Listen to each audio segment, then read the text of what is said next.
경제학이란 무엇인가? 1장이죠. 예.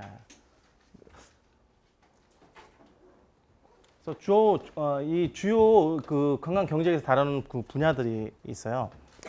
아까 제가 그 수업 계획서 상에도 대부분 보면은 그 어떤 그 경제적 파급 효과를 갖다 집어넣듯이 이 관광 경제학에서는 이 경제적 파급 효과를 갖다가 굉장히 주요 그 핵심 주제로서 많이 다루고 있고 그리고 또 관광 개발 계획 및 정책 수립 이 분야는 아까 내가 얘기했던 타당도 그죠?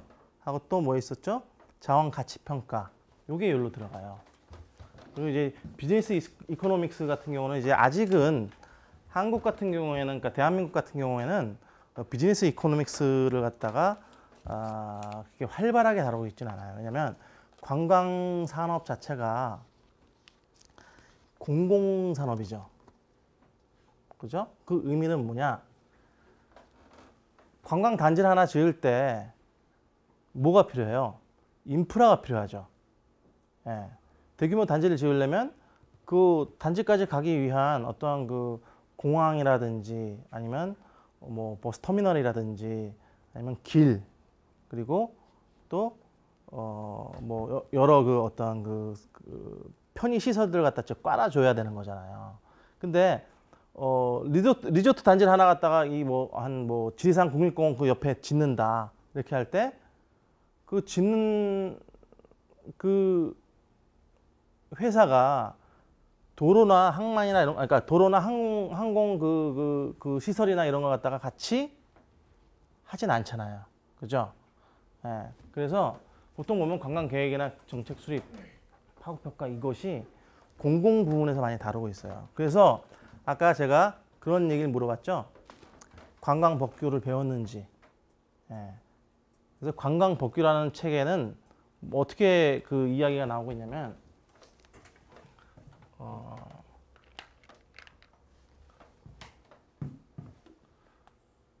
급부법, 조성법이라는 그런 개념이 나와요.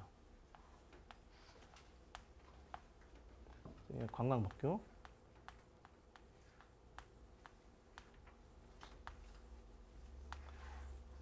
이 얘기는 뭐냐? 정책적으로 어떻게 관광사업 또는 관광산업을 도와주는 그러한 법이 이렇게 작용을 하는지에 대해서 이렇게 나오고 있는 거야. 왜? 관광 산업의 특징이 이 공공적인 어떤 그런 걸 띠고 있기 때문에. 그래서 저 뒤에 가면은 그 얘기는 뭐냐? 그 뒤에 가면 또 설명이 나올 건데 관광재.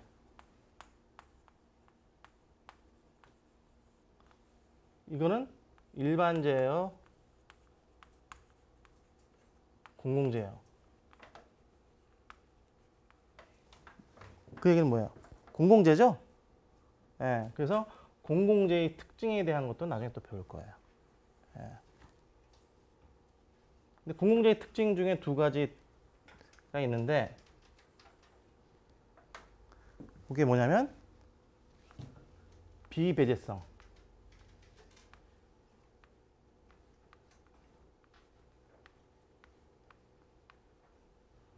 하고 경합성, 비경합성, 그죠?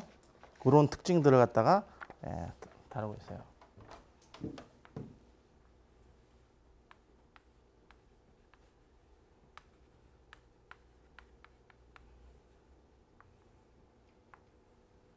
이런 내용들이 나온다고. 근데 이건 또 나중에 자세히 들어가서 이제 도표 나오고 이거 그래서 이제 나중에 그런 그 동영상으로 제가 이제 그 얘기를 할 거예요. 그 소방서 예전에 그런 사건이 있었어. 미국에서 어떤 도시에서 소방서도 뭐예요? 공공재죠. 예.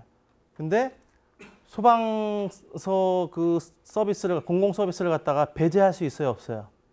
모든 이들이 똑같이 받게 해야죠. 신고하면 다 가죠. 신고를 딱 했는데 여긴 가난한 지역이야. 가지 말아야지. 이래요? 아니죠. 예.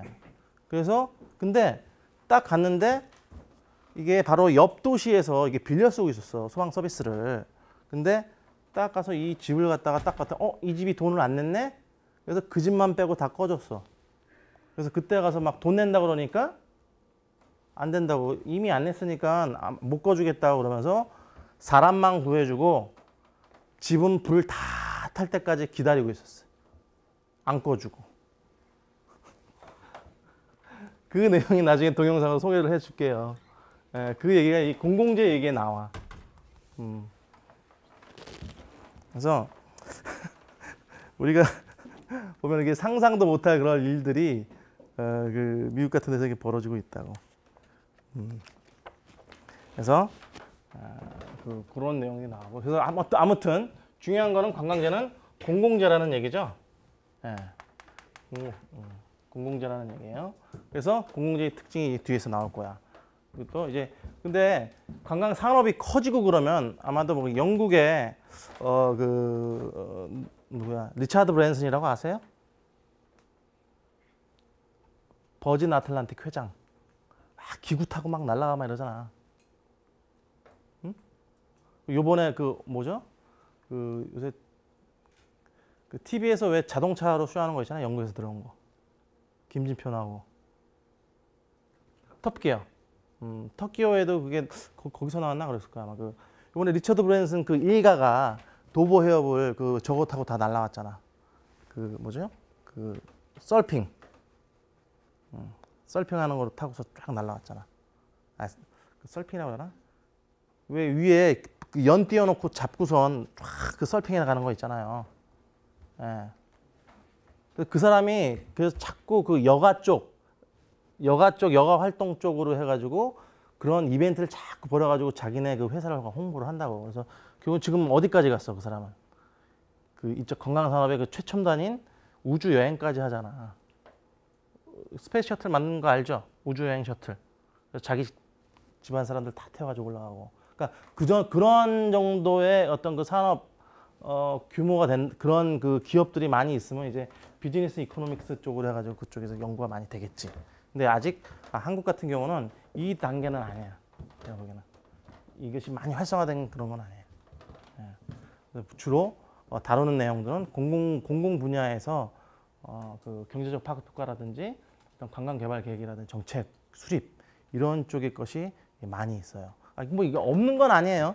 없는 건 아니에요. 옛날에 뭐 파라호라든지 뭐 이런 그 개발 계획 같은 거 할 때 그냥 일반 그 건설회사 같은 데서 이런 쪽 그 관광 쪽 전공하시는 분들한테 그 프로젝트를 갖다가 넘겨서 하기는 해. 근데 이제 이쪽 부분이 너무 많다 이거지. 특히나 이런 축제라든지 엑스포라든지 메가 이벤트는 또 뭔지 알죠? 100만 이상의 사람이 모이는 그 큰 올림픽이나 월드컵 같은 그런 게임이에요. 그런 거 아니면 엑스포 뭐 이런 거야. 여수 엑스포처럼. 그러니까 그런 거 할 때 사람들이 얼마나 와서 얼만큼의 경제적인 효과가 있는지 이런 걸 알아보는 거라고. 그래서 이런 분야들을 갖다가 볼 수 있고. 근데 이런 경제적 파급 효과 분석은 어떤 방법들이 있냐면 산업 연관 분석. 그게 인풋 아웃풋 아날리시스라고 얘기를 해. 이거는 먼저 이거는 이게 우리나라 병자호란 때인가 하여튼 16세기인가 17세기쯤에 맨 처음에 이거에 대한 이론적 근거 갖다가 수학표로 해가지고 만든 사람이 있어. 유럽에서.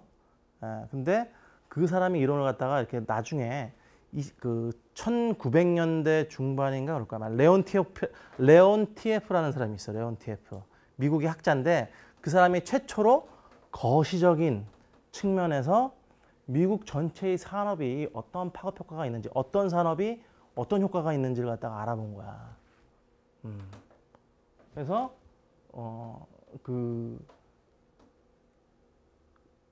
그게 근데 시사하는 게 뭐냐면 미국 전체의 어떤 산업 중에서 주요한 산업과 주요하지 않은 산업을 이렇게 딱 나눌 수 있다 그러면 어떻게 돼? 내가 경제 정책을 다루는 사람이야. 근데 어떤 산업은 되게 인풋에 비해서 아웃풋이 많이 나오고 어떤 산업은 인풋에 비해서 아웃풋이 적게 나와요. 그러면 어떤 걸 더 키우겠어? 그지? 그러니까 일단 첫째적으로는 인풋 대비 아웃풋 많은 걸 키우겠지. 그지? 근데 그게 단순히 돈이 아니라 이거는 뭐 부가가치, 생산성, 고용률, 또 텍스, 환율 아주 쭉 여러 가지 그런 개수들이 있어. 이 얘기는 또 뭐냐? 고용률이 필요하다. 근데 요게 그 가장 그 인풋 대비 아웃풋이 많은 부가가치가 많은데 고용률이 떨어져. 근데 인풋 대비 아웃풋은 그런 대로 괜찮아. 근데 고용률이 되게 높아. 그러면 정치하는 사람 입장에서는 어떡할까? 응? 그런 쪽 산업을 갖다 더 밀려고 그러겠지. 예. 생산성은 조금 떨어져도 부가가치는 조금 더 떨어져도 이게 고용률에 집중하면 또 그런 쪽 산업을 갖다가 또 밀겠지. 예. 자, 그다음에 이제 위성 계정 분석이라는 게 있는데 세틀라이트 어카운트, 투어리즘 세틀라이트 어카운트가 있는데 이거는 이제 그 한 나라의 GDP 그것을 이용해서 하는 건데 이것도 나중에 자세히 어떻게 계산하는 두 가지 방법이 있어요. 근데 그거는 이제 요 책에서 나오는 게 아니라 그 투어리즘 앤 이코노믹스라는 그 책에서 그 내용이 나와 한 두 챕터에 걸쳐서 나오는데 그것도 이제 나중에 설명을 해드릴게요. 그다음에 관광 승수 분석하는데 이것은 바로 요 산업 연관 분석을 할 때 그 각 부가가치 또 고용률 또 생산성 요거에 대해서 이미 정해져 있는 승수들이 있어. 개수들이 있다고. 예. 그래서 1달러당 1달러를 썼을 때 그 멀티플라이어, 그러니까 승수를 갖다 곱하면은 얼마의 돈이 이제 그 효과가 있다는 거. 그리고 100만 원당 아니면 뭐 1억 원당 해가지고 그런 개수를 갖다 잡아가지고 그 단위를 잡아가지고 어떤 고용률을 갖다가 그 고용 승수 같은 걸 갖다 넣어서 계산한다든지 뭐 이렇게 한다고. 근데 이것도 이제 아마 그 김성석 교수가 쓴 게 있을 거예요. 그 우리나라 엑스포에 대해, 그러니까 박람회에 대해서 컨벤션에 대해서 그 조사한 그런 그 논문이 있거든. 그걸 가지고 구체적으로 한번 이걸 한번 계산을 해볼게요. 어떻게 보는지, 그러니까 직접 여러분들이 무슨 뭐 계산기 떠드는 게 아니라 어떻게 보는지만 알면 돼. 예, 그런 식으로 이걸 나갈 거고. 자, 개수가 나와 있고. 자, 그리고 관광개발 및 계획 및 정책 수립에 대한 얘기가 나오는데, 이거는 이제 수요 예측, 개발 규모를 갖다 산정하고 타당성 분석, 뭐 이런 어떤 개량 경제학적인 어떤 분석을 갖다 이용을 하는 거예요. 이거는 이제 나중에 여러분들이 저쪽 뒤에 그 타당도 분석, 그러니까 10주 넘어가가지고 이제 타당도 분석을 할 때 그 엑셀에서 여러분들 요거 어떻게 하는지 본 적 있어요? 없어? 잠깐 여기 있는지 한번 볼까? 이쪽 나중에 엑셀에 들어가서 이 재무 파트를 누르잖아. 여기 타당도 분석하는 그 몇 가지 있어. NPV 분석이라든지 뭐 이런 거, 순현재 가치 분석이라든지 뭐 이런 게 나온다고. 넷 프로핏 밸류 뭐 이런 거, 그치? 몇 가지 저쪽에서 나중에 여러분들이 요 안에다가 만약에 뭐 호텔에서 뭐 1층이 장사가 안 돼, 1층에 있는 어떤 뭐 식당이 장사가 안 돼. 그래서 이걸 갖다 디스코텍으로 바꿀 것이냐, 아니면 뭐 새로운 형태의 또 다른 그 레스토랑으로 바꿔서 뭐 오픈할 것이냐 그러면서 뭐 이게 투자 대비 얼마 뭐 이런 거 따질 때 여기다 집어넣고 이런 그 코드를 넣어주면 된다고.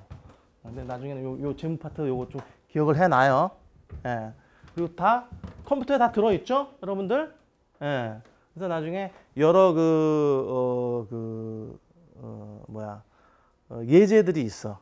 여러분들이 그냥 티킹 해가지고 한 번씩 계산해 보면 될 거야.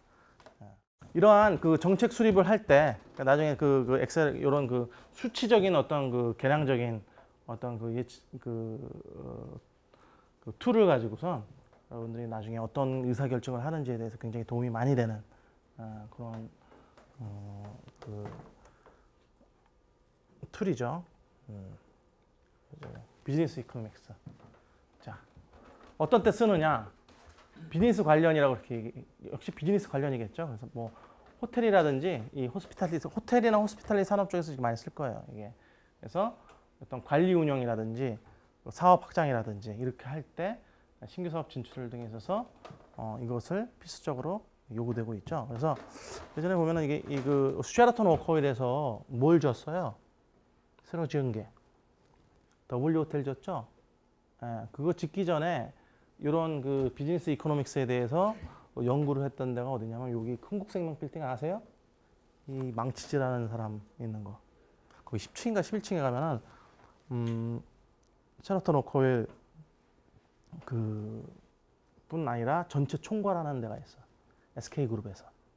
그래서 이제 캐시플로우라든지 비즈니스 이코노믹에 대한 그러한 그 사람들을 갖다 고용을 해가지고 어떤 그 재무적인 어떤 그런 타당도를 갖다 조사를 해서 여기에 W 호텔을 짓는 게 나은지 아니면 무슨 뭐 와이너리를 짓는 게 나은지 아니면 무슨 뭐 놀이동산을 짓는 게 나은지 막 이런 걸 계산하고 있다고. 그쪽에서 이제 그때 보니까 이제 요 W 호텔을 짓기 전에 성공했던 게 저거죠. 파이낸스 빌딩 밑에 있는 그 푸드코트, 고급 푸드코트 거기 하나 있죠. 예, 그 프레스센터 옆에, 청계천 바로 옆에, 예, 그 아이스크림 콘처럼 생긴 거 있잖아요. 그 바로 옆에 있는 빌딩. 그게 아이스크림이 아니라면서요. 나는 그게 소라라면서. 나는 우리나라 사람이 어디서 이렇게 애들 위해서 저어놓은 건 줄 알았어. 근데 그 굉장히 유명한 작가가 그 만든 거더만.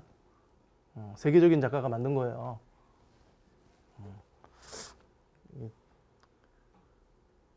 한동안 그 교양을 안 쌓았더니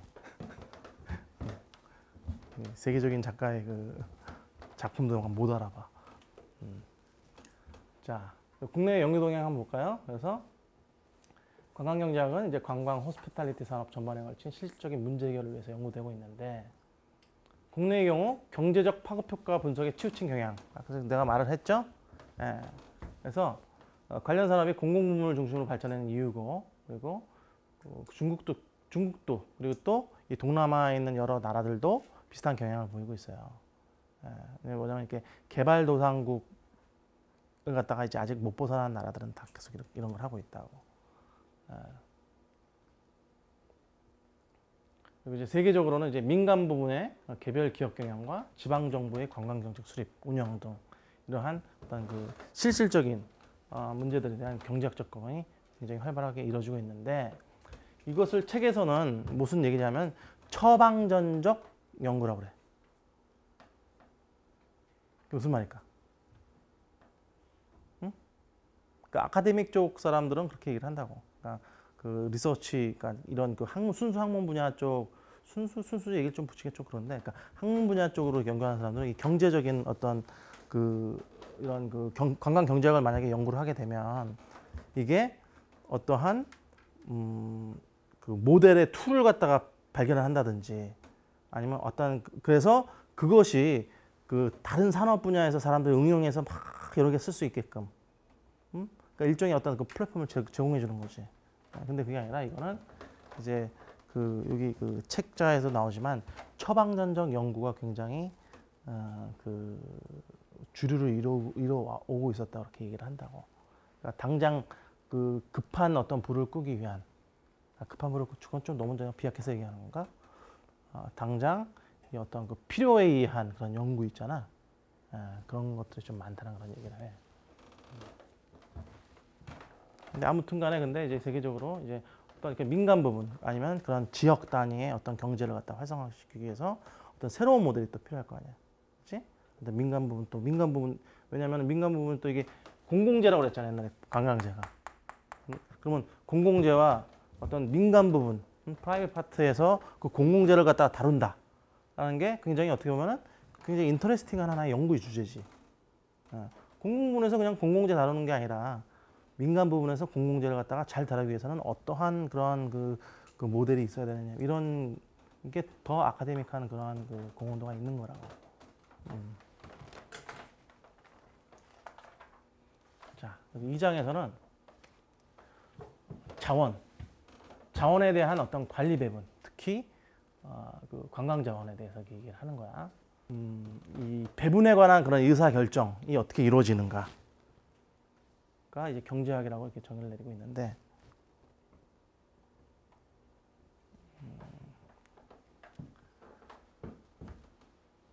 그래서 효율성, 그리고 어떠한 그 경제적 문제와 사회적 문제, 뭐 이런 것들을 하나 키워드도 다루고 있고, 여기는 이제 일반적인 얘기를 한 거예요. 조순 옛날 부총리 얘가 얘기한 것도 여기 좀 이렇게 나와 소개가 돼 있고요. 그래서 일단 이제 경제학의 어떤 그 배분의 문제가 배분의 문제를부터 시작해서 이제 그 관광 경제학이란 무엇인가라는 그런 그 이야기로 들어갔는데, 그 관광 자원 자체의 특징에 대해서 우리가 소개를 하려고 그렇게 얘기를 했던 것 같아. 왜냐면 근데 그런 그 관광 자원 같은 경우 한정적인 게 되게 많죠. 북한산은 다른 것과 대체가 될 수 있는 대체품이에요? 아니죠. 북한산 둘레길은 딱 그거 하나밖에 없어. 그래서 공급 수요 곡선이 나중에 보면 또 되게 희한한 곡선을 갖다 또 만든다고. 그래서 그리고 또 이게 한정적이기 때문에 나중에 그런 학문은 또 발달을 해요. 그 서스테이너블 투어리즘 얘기 많이 들어봤죠? 그리고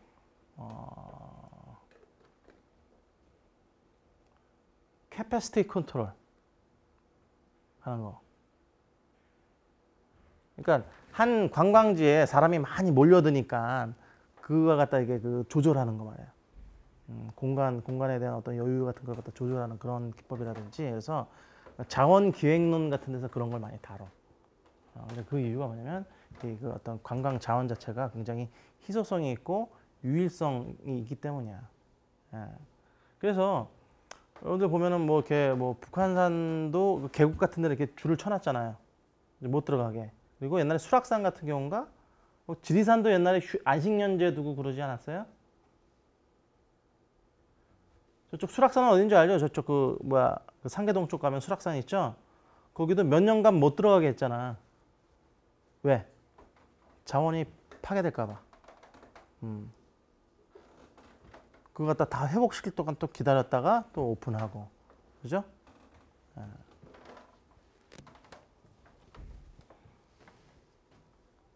그래서 이 관광 제약뿐만 아니라 근데 이제 관광 행동이라든지 이런 그 관광객이라든지 뭐 이런 그 변수들이 일반 경제학하고는 좀 약간 다른 경향을 띠고 있다는 얘기를 할 거야. 그리고 또 효용과 편익, 요건 이제 수업 들어가서 저 얘기를 해줄 거고, 그리고 이제 주요 접근법으로는 이제 미시경제적인 접근과 거시경제적인 접근이 있다는 걸 할 거고, 또 미시경제에 대해서는 이제 소비자로서의 관광자 행태, 마케팅 쪽으로 가면 이게 관광 행동이겠지. 마케팅이나 그 소비자 행동론 쪽으로 가서는, 그지? 그래서 이제 뭐 그런 걸 다룰 거고, 이제 관광 공급자의 형태와 관광 자원의 이용 관리에 대한 거, 관광 시장 분석, 이런 게 이게 미시적인 좁은 측면에서의 관광 경제학적인 어떤 접근이라고 얘기를 할 수가 있어요. 거시적인 거는 이제 지역 경제와 관광 산업 간의 관계, 그렇죠? 또 국가 경제와 관광 산업 간의 관계, 국제 경제와 관광 산업 간의 관계 해가지고 이게 좀 굵직굵직한 그런 현안들을 갖다가 보고 있는데, 여기서 여러분들 그 국제관광론 시간일 거야 아마. 국제관광론 시간 같은 때는 거기도 이런 그 얘기가 나오거든. 이런 그 경제학적 접근에 대한 그런 얘기가 나오는데, 특히 여기 보면은 왜 첫 번째 지역경제 관광산업과의 관계를 할 때 지역 발전, 지역 격차, 지역 문화, 자연 인문 환경, 파괴 문제, 경제학적 접근이라고 그렇게 나오죠. 근데 거기 국제관광론 어떤 책에 보면은 거기는 이제 부위 효과, 빈이 효과로도 효과 해가지고 이 두 가지 관점에서 또 보더라고. 이게 뭐냐면 부유 효과는 뭐야? 이러한 경제적인 효율성이라든지 경제적 파급 효과라든지 그런 걸 우리가 부유 효과라고 얘기를 해. 경제에 이제 경제 이게 돈, 그지? 근데 여기서 말하는 그 문화, 자연, 뭐 이런 쪽, 환경, 문화, 또 사회 문제 이걸 갖다가 빈의 효과라고 그렇게 보고 있다고. 이렇게 좀 나눠서 보기도 해. 예, 여기는 그냥 거시경제학적, 그러니까 캐테고리가 다르니까 여기서 그냥 이렇게 딱 다루고 나가는 거예요. 예. 그리고 관광재란 무엇인가 해가지고 관광재화지. 예. 그래서 원래 재화는 경제학에서 어떻게 다루고 있는지, 그리고 또 관광재의 정의는 또 무엇인지에 대해서 우리가 배울 거야. 그래서 이제 그 주거지를 떠나서 이 사람들이 다른 새로운 그 경험을 자기가 경험을 갖다가 살려고 간 그런 곳에서 요구하는 어떤 독특한 성격의 재화, 그래서 관광재라고 하는데 이것이 특징이 어떻게 되는지. 그래서 맨 처음 나오는 게 아까 공공재 얘기했죠. 예, 그래서 뭐 공공재라든지 또 근데 이제 이게 완벽히 다 공공재인 게 아니라 사유재의 성격도 있어. 왜? 모든 그러니까 관광재는 공공재적 성격이 되게 강하긴 한데 이런 호텔이라든지 여관이라든지 이런 건 뭐예요? 그것도 관광재죠. 특히 호텔이라든지 이런데. 예, 근데 호텔 소유는 누가 해요? 예? 이건희가 해? 이건희 딸이지. 신라 호텔 같은 거. 그렇죠? 예. 하여튼 뭐 재벌들이 다 하나씩 다 소유하고 있죠. 우리나라도. 예, 그거는 사유재예요. 예. 그런 성격이 있다. 그런 것 때문에 이제 사유재라고 이렇게 얘기를 하고 있는 거고. 또 관광지 가면은 뭐 기념품 가게라든지 그 관광객을 대상으로 해가지고 명동에 무슨 김만 전문적으로 파는 아줌마도 있고 막 이러잖아. 응? 그 휙 하고 웃을 게 아니야. 교수보다 나아 월급이. 그거 하나 빌리는데 얼만데. 자, 그래서 공공재적 특징, 그죠? 어떤 뭐 그 뭐죠? 준상인의 집인가? 겨울 소나타, 겨울 연가인가? 윈터 소나타 겨울 연가지. 그 배용준 나온 거 안 봤어요? 나도 보지 못했는데. 준상이었나요? 준상이 맞지? 그 뭐야 거기 준상이가 살던 집 가면 입장료 받는다며. 그래서 이제 그 사유적 성격이 있다 소리지. 또 요새 그 일주일 전인가 저번 주인가 저번 주가 아니구나 요번 주 월요일인가 그랬다. 그 북촌을 가서 내가 가끔 그 다른 학교 교수님하고 많이 그 뭐 얘기를 해요. 그분은 이제 그 신학하고 철학을 전공하신 분인데 굉장히 관심이 많더라고요. 그 맥길에서 공부하신 분이에요. 근데 거기 그 캐나다의 그 한 퀘벡에 있는 한 그 성곽이 있대요. 성곽. 근데 그 성곽이 1년에 한 몇 천만 명씩 그걸 보러 온다고 그러더라고. 그래서 그분도 이게 북촌을 되게 좋아하는데 그래서 그분이 한 얘기가 왜 이 우리나라 이 성곽 같은 걸 갖다가 잘 해놔야 되는데 남산도 그때 같이 올라가다 보니까 이걸 다 잘라놨어. 대한민국 수도인 서울이 굉장히 아름다운 성곽 도시인 거 잘 모르시겠죠? 예. 근데 최초의 그 선교사들이 우리 대한민국에 딱 와가지고 이 마포 나루강변에 딱 봐가지고 이 성곽으로 딱 둘러싸여 있는 이 아름다운 이 서울 수도 한성, 그때 한성이었죠?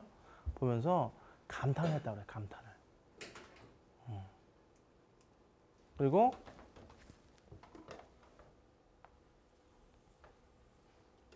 이 네 개로 이렇게 나눠져 있죠. 뭐 북대문, 뭐 서대문, 동대문, 남대문, 그죠? 또 뭐가 있어요? 동네 이름도 남아 있잖아. 사소문이죠. 소문, 서소문, 뭐 남소문도 있나? 이건 뭐 들어봤죠, 그죠? 서소문 들어봤지? 예. 네 개의 또 소문들이 있어. 근데 이게 그 각각에 대한 그 이름이 뭐예요? 남대문은 이름이 뭐예요? 예? 숭례문. 동대문은 뭐지? 원래 이름이? 흥인, 인자죠, 그죠? 예, 인. 여기는 서대문. 이거는 없어가지고 지금 쳐다보지도 못하고 잘 몰라. 아무튼 근데 인이예지신이라는 뭐 이런 걸 따서 했을 거야, 그죠? 그러면서 이게 쾌를 말한다고 그러더라고. 쾌, 팔쾌. 그래서 이제 이 그 서울 도성 자체가 굉장히 스토리가 많아, 그죠? 뿌리 깊은 나무 여러분들 드라마 봤죠? 뿌리 깊은 나무 봤잖아요. 거기 보면 한글 창제하면서 막 그 수많은 뭐 얘기 나오면서 그 누구죠? 가리온의 할아버지인가? 정도전이? 정도전 나오잖아요. 거기서 얘기가 나오잖아. 정도전이 이렇게 지어놓은 거잖아. 이게 정도전하고 또 무학대사 뭐 해가지고 이 도성을 설계했다며. 경복궁인가? 아무튼 그래서 이런 서울의 이런 이 서울의 이런 그 각 구역들 그리고 막 청계천도 그게 원래는 그거 인공이에요. 청계천 자연적으로 낮은 게 아니야. 그 옛날에도 지금도 인공으로 이렇게 돌리고 있지만 이게 인공으로 놓은 거라고. 왜? 풍수지리에서 이렇게 놓은 거 아니에요. 그죠? 서울 그 맨 앞에 이게 무슨 뭐가 있어요? 이게 남산 말고 뒤에 넘어서 관악산 있지. 여기는 북악산 있지. 수락산 있어요. 그죠? 근데 이 악이 얘기하는 게 뭐냐면 굉장히 불길처럼 산세가 험하다는 뜻이 불을 뜻해. 그래서 여기 저기 남대문 같은 경우는 이제 이 관악산이 되게 산세가 또 되게 험하잖아. 그래서 해태라는 그런 그 불 잡아먹는 동물 놓고 여기 있는 현판도 막 세로로 놓고 하면서 이게 불을 갖다가 이 화마를 갖다가 피하기 위해서 이렇게 만들어 놓은 거 아니야. 그지? 굉장히 스토리가 많이 있다고. 근데 이런 걸 잘 이용해가지고 서울시도 잘 그 관광 브랜딩을 해야 된다고. 원래는 그 하이 서울 그러면은 물론 그 사람은 굉장히 그 고심을 들여서 만들었겠지만 그 어소시에이트된 연상되는 다른 이미지를 갖다 계속 만들어가지고 브랜드가 죽으면 다시 만들고 다시 그 연관되는 거로 다시 계속 돌려가면서 만들어야 되거든. 근데 그런 걸 못 한다고. 근데 이제 이 서울 같은 경우는 이런 그 특히나 이런 문화유산적인 공공재 이거 갖다 활용을 못해. 근데 아까 말했듯이 퀘벡 같은 데는 그거 갖다가 100번 활용하고 있어. 그래서 전 세계에 있는 귀족이나 왕족 같은 사람들이 거기에 휴가를 와. 관광으로 오고. 그래서 더 명소가 돼요. 퀘벡을 한번 나중에 가봐요. 신혼여행 글로 한번 가봐요. 옛날 그 중세시대 영화로 들어간 듯한 그런 느낌이라고 그러더라고. 근데 이제 그러니까 대한민국은 이렇게 훌륭한 그런 그러니까 문화적 공공재, 그죠? 이거 굉장히 살려야 되는데 지금 이렇게 길거리 가다 보면 저기 오늘도 내가 지금 경복궁에 내려가지고 지금 광화문 흥국생명 빌딩에 무슨 일이 있어 가다 보면은 딱 가다 보면 여기는 조선시대 군사 뭐가 있었던 자리입니다. 여기 요만한 그 포디움 같은 거 하나만 딱 달려 있잖아. 좀 그지? 근데 거기에 진짜 옛날 군용으로 쓰던 군사터가 있으면 얼마나 좋아. 그거야말로 엄청나게 훌륭한 관광 문화 공공재잖아. 히스토리컬 문화 공공재잖아. 근데 그런 걸 지금 다행히도 경복궁 같은 경우도 지금 새로 이렇게 쪽 왼쪽 그 서쪽으로 해서 막 복원하고 있죠. 예. 그 복원 작업 굉장히 중요한 거야. 그래서 예전에 그 남대문에다 불 지른 인간 자기 뭐 그 변상 안 해줬다고. 태어나지 말았었어야 될 진짜. 다행히도 저 복원을 했는데 또 또 생뚱맞잖아. 이 담벼락 만들어놨는데 그 옆에 뚝 잘려가지고 응? 난 그래서 그 앞에다가 여기다가 불쌍한 공공재라고 붙이고 싶어. 원래 그게 쫙 연결돼 있으면 그게 어떤 돈의 가치 이상의 것이 나와요. 그게 그 그러니까 민족이라고 하면 좀 이상하다 말이. 그 공동체, 그 같은 역사를 소유했던 그 공동체가 갖고 있는 어떤 자긍심이라든지 어떤 이념적 통합, 뭐 사람 막 날려가지고 막 이렇게 지역색으로 막 했을 때 우리 위대한 문화재가 상징적으로 딱 버티고 있으면은 그것만으로 해도 이 국론이 분열이 안 될 수도 있어. 예. 이게 상징이거든, 상징. 문화적 상징 같은 거. 굉장히 중요하다고. 근데 그런 걸 하나 둘씩 그 옆에 그냥 막 빌딩을 올려버리고 뭐 하고 뭐 경제 논리 이렇게 되면은 그거는 이제 앞길이 없는 그런 공동체가 된다고. 그래서 이런 그 비니 효과도 굉장히 중요해. 근데 이런 것들이 연구하기 힘든 게 뭐냐면 계량화가 안 돼. 돈은 계량화가 되잖아. 그죠? 절대값이잖아. 돈이 없다와 돈이 있는 사람. 그지? 심지어 마이너스까지도 계산할 수 있지, 부채로. 그죠? 근데 이런 거는 좀 계량화하기가 힘들다고. 문화적인, 뭐 사회적인, 환경적인. 그래서 우리가 무슨 뭐 행복지수니, 무슨 뭐 사회적 문화지수니, 뭐 이런 거 지수를 자꾸 개발을 하려고 그러는데 그게 쉽지는 않아. 학자마다 다 분분하고. 그리고 또 이거를 또 돈으로 환산해가지고 또 만들어야 될 거 아니야. 왜? 공공재니까 만약에 뭐 이렇게 관광재의 어떤 사회문화적 가치를 갖다가 우리가 한번 돈으로 한번 환산해 보려면 어떻게 해야 돼? 어떤 지수 먼저 개발하고 이쪽 지수 먼저 그러니까 사회문화적 지수 먼저 개발하고 그 다음에 그걸 돈으로 환산하는 어떤 그런 표가 있어야 될 거 아니야.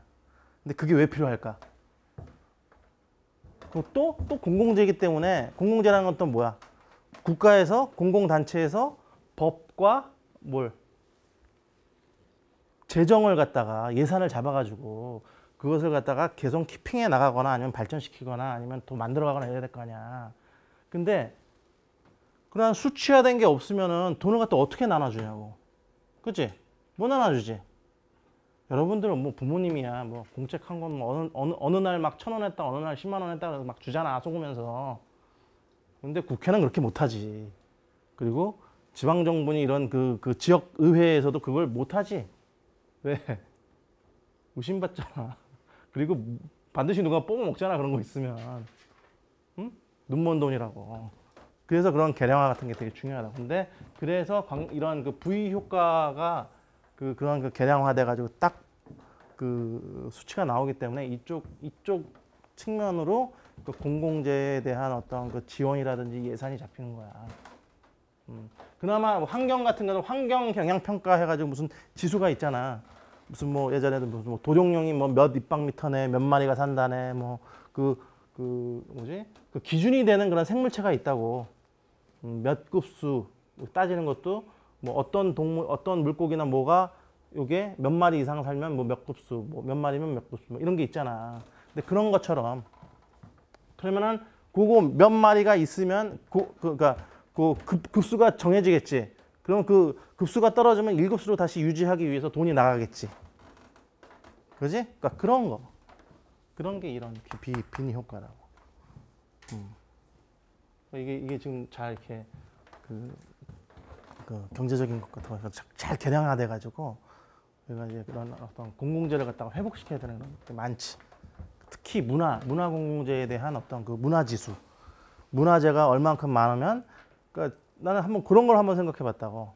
그러니까 문화재가 많고 이런 환경이 좋고 그러면은 사람들이 우울증이라든지 스트레스 같은 게 좀 덜 할 것 같아. 도시화가 되면서 매춘, 이혼율 많아지는 거 알지? 산업화가 되고 그러는 거. 그러니까 여가사회학에서 다룰 때 그런 얘기가 나와. 이건 실질적으로 역사적으로 있던 얘기야. 그 산업혁명 이후에 옛날에는 장인 위주의 어떤 그 산업 위주로 갔다고. 응? 그러니까 모든 식구들이 한 마을에서 비슷한 산업을 갖다 비슷한 어떤 장인 정신을 갖다 공유하는 사람끼리 어떤 자기네 간의 수공업이라든지 뭐 이런 걸 해가지고 먹고 살았다고. 근데 그게 아니라 이 공장이 생기고 사람들이 집에서 아침 일찍 나가서 밖에 늦게 들어가고 막 이렇게 산업화가 되고 사람 막 떠나 있고 막 이러면서 이혼율뿐 아니라 매춘율 막 이런 것도 엄청 높아져. 그런 경향이 있다. 그래서 그런 거는 이제 관광사회학과에서는 다른 관광 경제사회학 뭐 이런 거에서 다뤄야 되지. 근데 그 아직까지 우리나라는 그런 걸 다룰 수 있는 그런 여건이 안 되는 것 같아.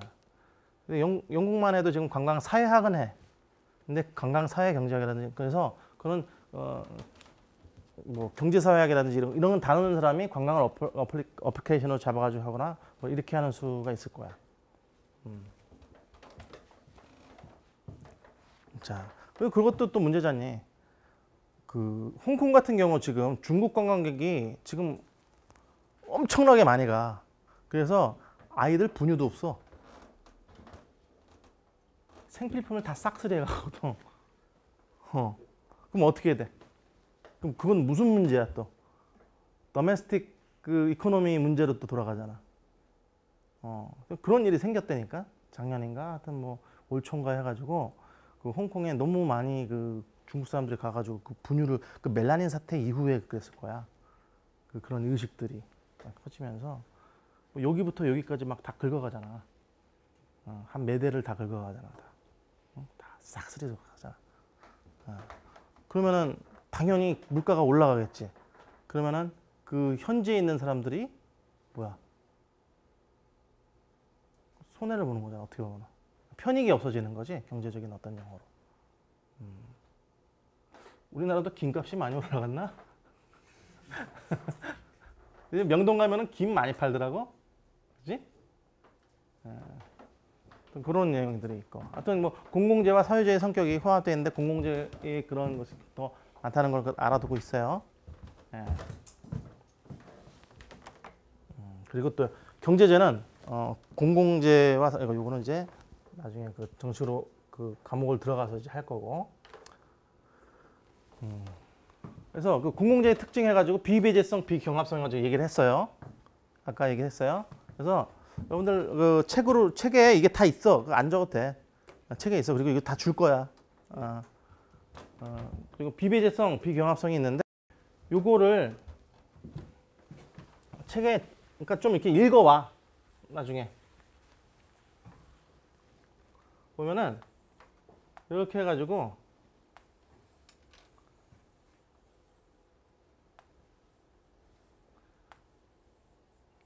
경합적이냐 배제적이냐, 그러니까 배제적이냐 경합적이냐, 비배제적이냐 경합적이냐에 따라서 이 종류들이 쫙 나와. 그리고 두 가지 성격을 갖고 있는 거 걸쳐 있는 것들. 그래가지고 이제 나중에 그거를 또 그 여기 해당되는 그 주차에 자세히 배울 거고, 그때 그 아까 말한 그 소방서 사건 있죠? 예, 그거 이제 동영상으로도 한번 또 시청을 할까. 한 5분짜리 뉴스인가 그럴 거예요. 그 당시 그 소방서 와가지고 막 이렇게 불 안 끄고 이렇게 지키고 있는 것도 막 이렇게 보여. 근데 요게 그 뭐야? 이게 1학기 때 연세대학교에서도 강의가 있다고 그랬잖아. 이게 똑같은 게 있어. 근데 이건 포맷이 다르지. 거기 이제 행정대학원에서 이건 이제 약간 이름이 다르게 해가지고 이 똑같은 그 내용은 컨텐츠는 같아. 근데 이게 접근하는 방법은 틀리지. 그래서 거기는 이제 그 요 강의를 하고 있는데 거기서는 그 시의원들이라든지 광역의원들이 많아. 그리고 행정안전부 이런 그 사람들이 와서 듣는 분들이 많아. 그래서 이런 거에 관심이 되게 많다고. 왜냐면 그 법을 갖다 만들잖아. 그분들은. 그지? 그래서 이런 것들에 대해서 한번 탁 그 강의 시간에 막 이렇게 이런 얘기를 딱 하면은 그게 이제 한 시간 동안은 난 가만히 있고 막 서로 막 열띤 백분 토론이 돼 갑자기. 굉장히 관심이 많다고. 그 자원들의 어떤 그 비배제성과 경합성을 갖고 있는 거에 대한 그 이해가 이렇게 쫙 나와. 나중에 여러분들이 이걸 구분을 할 수 있겠죠? 이게 문화자원도 나오고 현대문화의 자원 그리고 또 뭐 박물관이라든지 그죠? 이제 관광지의 공공재적 특징 해가지고 또 교환 거래 시장이 형성되지 않는다는 그런 특징도 있고, 그치? 그리고 시장 실패 일으키는 핵심 요소 그런 얘기. 그리고 이런 토론도 이제 좀 했었으면 좋겠어요. 사례. 오늘 이제 나중에 중간고사나 이럴 때 나올 거예요. 예. 근데 이제 시험을 볼 때 이게 좀 변별력이 중요하잖아. 예, 주관식으로 시켰더니 뭐 아무래도 나도 사람인지라 앞에서 열심히 듣고 이런 사람들은 점수가 더 주게 되겠더라고. 그러니까 어떻게 만약에 내면 어떻게 내냐? 쭉 답을 써놓고 계속 빵꾸를 뚫어놓고 그 빈칸을, 그럼 거기에 맞는 걸 갖다 적어 놓던지 아니면 쭉 한 10지선다 가지고 틀린 거 다 쏟아내고 맞는 거 다 쏟아내는 거. 응? 그런 식으로 하면은 정확히 변별력이 생기겠지, 그지? 자, 그리고 우등제라는. 그래서 예를 들어 보석과 같은 사치품이 우등제예요.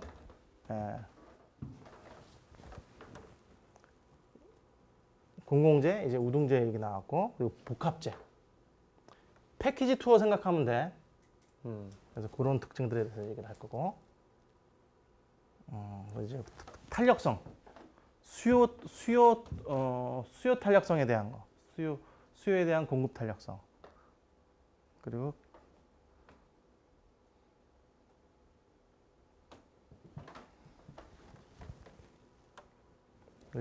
수요의 가변성 이런 얘기 나올 거고, 그리고 그런 다음에 이제 국내 사례들을 좀 이렇게 볼 것이에요. 그래서 뒤에는 이제 사례에 대한 사진들이 좀 이렇게 많이 나올 거예요. 이게 양양, 군청, 가지고 이게 공항에 대한 그런 얘기들 해줄 거고, 좀 이렇게 많이 통통 벼 있죠. 예. 근데 이게 지금 요새 다시금 여기가 좀 각광을 받고 있어. 왜? 평창올림픽 때문에. 예. 그리고 여기 저가항공사 있죠? 저가항공사. 저가항공사가 이제 여기를 기반으로 해가지고 가는 거 지금 검토 중에 있다고 그러더라고. 수요가 만약에 늘어나고 있으니까. 예. 그리고 여기 알펜시아 타운, 강원도 얘기예요. 여기도 분양이 실패했어요. 예. 평창올림픽 때문에 이게 많이 떴었다가 분양이 실패해가지고 지금 여기도 뭔가 특단의 조치를 갖다가 지금 내리려고 하고 있지. 예.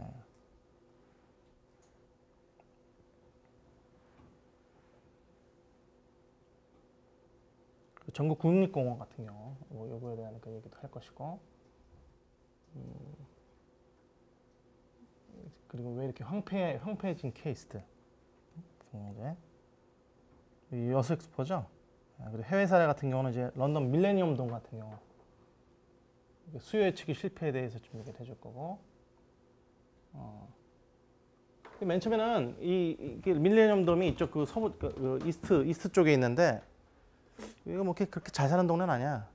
근데 이거 갖다 놀이동산을 원했는데 교육 박람회적인 그런 성격으로 만들었어. 그래서 나중에 다시 이 영국에서 여기 이것을 리노베이션을 했다고 다시 싹 치우고 놀이동산 비슷하게 다시 만들어. 그리고 한오브 엑스포 해가지고 이게 산업 엑스포인데 이 수요 예측을 실패해가지고 1조 원을 적자를 내게 되는 케이스. 근데 지금도 해요. 하기는. 그래서 유튜브로 한번 찾아보라고. 그래서 이제 많이 메가 이벤트를 열기 전에 아까 우리가 경제적 파급 효과 이런 거 얘기했었죠. 그거라든지 타당도 분석이라든지 이런 거 잘못돼가지고 지금 이렇게 된 거야.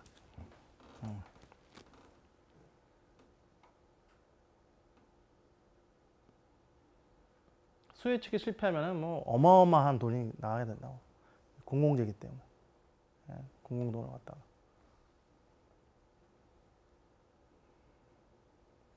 근데도 불구하고 이 지방자치단체를 중심으로 메가 이벤트 또는 대규모 관광을 남발하고 있어요. 예, 관광지의 경제적 특징 해가지고 두 번째는 이제 대응한 내용이 시장에 관해서 이렇게 얘기가 나와. 시장에 관한 얘기가 나오는데 이론 시장과 현실 시장의 차이 해가지고 왜 시장이 실패하느냐. 그래서 뭐 시장에서의 독점 불가능, 그죠? 예, 그리고 시장 안에 정보의 제한 없음. 요거는 이제 뭐죠? 대한항공하고 아시아나 이런 데서 이제 담합 혐의로 걸렸던 얘기가 또 요것도 이제 동영상으로 한번 소개가 될 거예요. 뉴스 특히 여기 나오는 동영상은 뉴스 위주로 나올 거예요. 예, 9시 뉴스나 뭐 이런 그 지방 뉴스나 저가항공에 대한 그런 얘기를 갖다가 이제 한번 더 경제적인 입장에서 이 불공정 담합 요것도 경제에서 다룰 거야. 그리고 시장 경쟁 제한 없음. 그리고 시장의 공공재 존재 없음. 그러니까 이제 이것이 이제 그 현실과 이론의 어떤 그 차이점이 어떻게 되는지에 대해서 이 여러 가지 이 케이스를 들어서 이제 소개를 해줄 거예요. 이건 경주 얘기인데, 이건 이제 공공재 존재가 그러니까 이게 그러니까 이론은 이런 거죠. 그 누구나 자신의 재산권을 행사할 수 있으면 시장에서 거래 가능하다고 되어 있는데 현실적으로는 이게 문화유적 보존 지역에서는 개인 재산권 행사가 제한되고 있다. 그러면서 이런 사례들 이렇게 수업 시간에 자세히 또 다룰 거예요. 예. 그리고 또 이러한 그 사례를 통해서 우리가 생각해봐야 될 것들이 중간중간에 이렇게 물음표 형식으로 나와. 그리고 또 시장 내에서 외부 효과가 없다. 그러니까 외부 효과가 없어야 완전 시장인데 시장 실패가 하지 않는데, 근데 현실적으로는 그런 것들이 많다 이거죠. 그래서 이것도 그 외부 효과, 내부 효과 뭐 이렇게 그러니까 외부 효과의 내부화 들어본 적 있어요? 응? 고등학교 때 안 배웠어? 뭐요? 외부 효과의 내부화. 기억 안 나? 수능과 동시에 다 까먹지. 아무튼 이런 것들, 그래서 요 그 외부 효과도 한 4가지 정도가 요 책에 소개돼 있어. 그래서 읽어보면은 이거 책이 굉장히 잘 썼어요. 자세히 소개돼 있을 거라고. 그런 거에 대해서 우리가 또 수업 시간에 다룰 거야. 자, 그래서 이 심화 효과에서 이거는 이제 나중에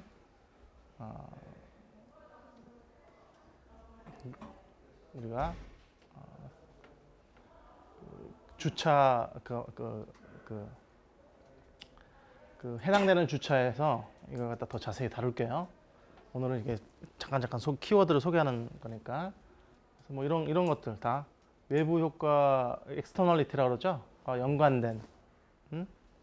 그러니까 거래 당사자가 아닌 다른 사람들이 이익을 보거나 손해를 입는 걸 얘기를 하는 거야.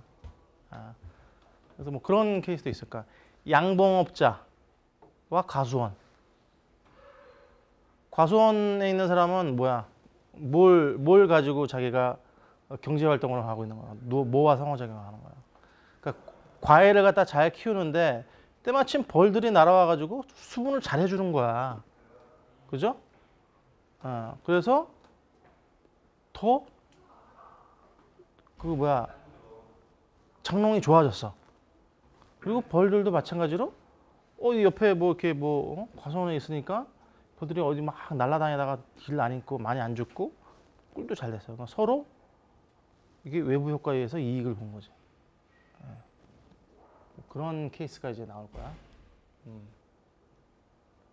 이거 다 외부 효과의 내부화에 대한 어떤 그 이해가 되는 사진들이에요. 이런 경우는 좀 이렇게 손해를 입은 케이스죠. 포항제철은 열심히 해가지고 그 철을 만들어가지고 자기네들은 갖다 돈을 많이 버는데, 근데 그 오히려 이런 그 환경은 점점 폐수가 되고 오염이 돼가지고 고기가 안 잡히다든지, 그지? 이것도 이게 하나의 외부화 효과 중에 하나예요. 이런 것들. 그래서 외부 효과의 내부화는 그래서 아까 내가 물어봤는데 그렇게 제3자에게 가는 이익이나 이런 것을 갖다가 그 거래 당사자, 그러니까 원래 그 이익을 돌아갔어야만 되는 사람한테 돌려주는 거겠지, 그지? 근데 이익뿐만일까 제3자로 가는 손해도 있겠지. 그런 내용도 또 다룰 거예요. 그래서 여기서는 뭐 유명 재래시장, 뭐 예를 들어서 이거는 이제 부산 자갈치 시장이라고 얘기했는데 뭐 여기 뭐 중앙시장이 될 수도 있어요. 종로가 있는 거. 중부시장인가? 중앙시장인가? 중부시장이지.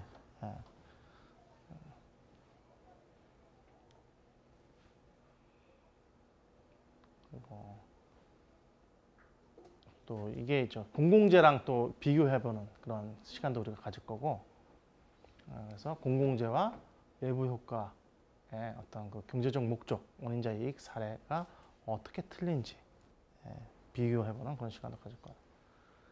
그리고 또 이제 원래 또 이론적으로는 그 규모에 의한 수학 채증의 법칙이 없다라고 우리가 얘기를 하고 있는데, 근데 규모의 경제 현상을 뚜렷하게 찾을 수 있어요. 그러니까 규모의 경제 효과가 없음으로 인해서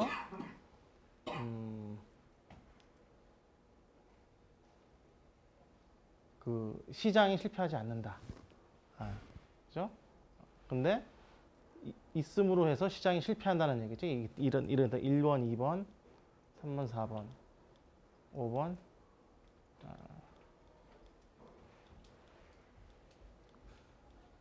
6번 이런 케이스들이 이론적으로는 이런데 왜 실패를 하느냐? 왜? 이론이 안 맞아떨어져서 지금 시장이 실패한다는 그런 얘기를 지금 쭉 하고 있는 거예요.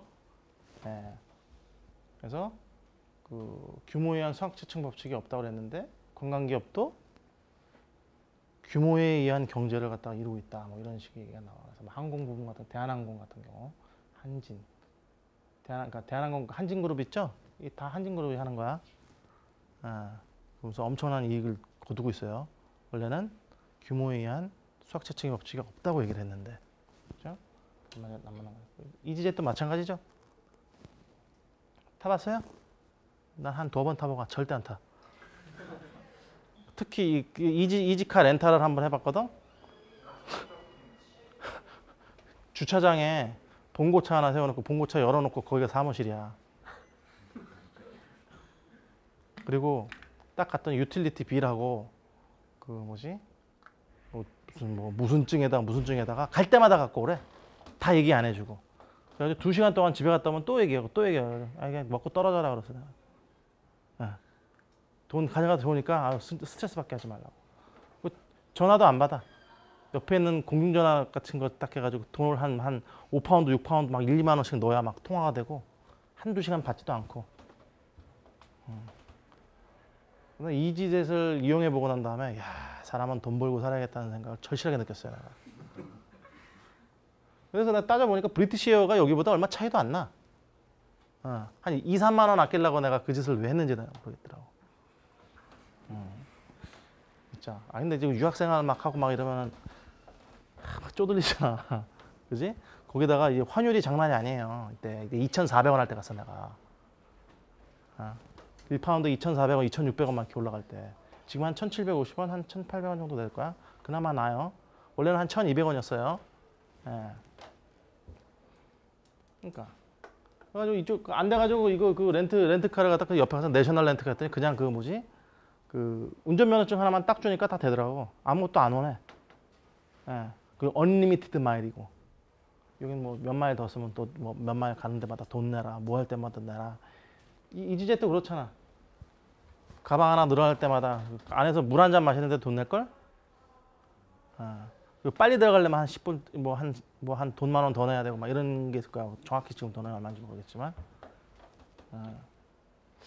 아주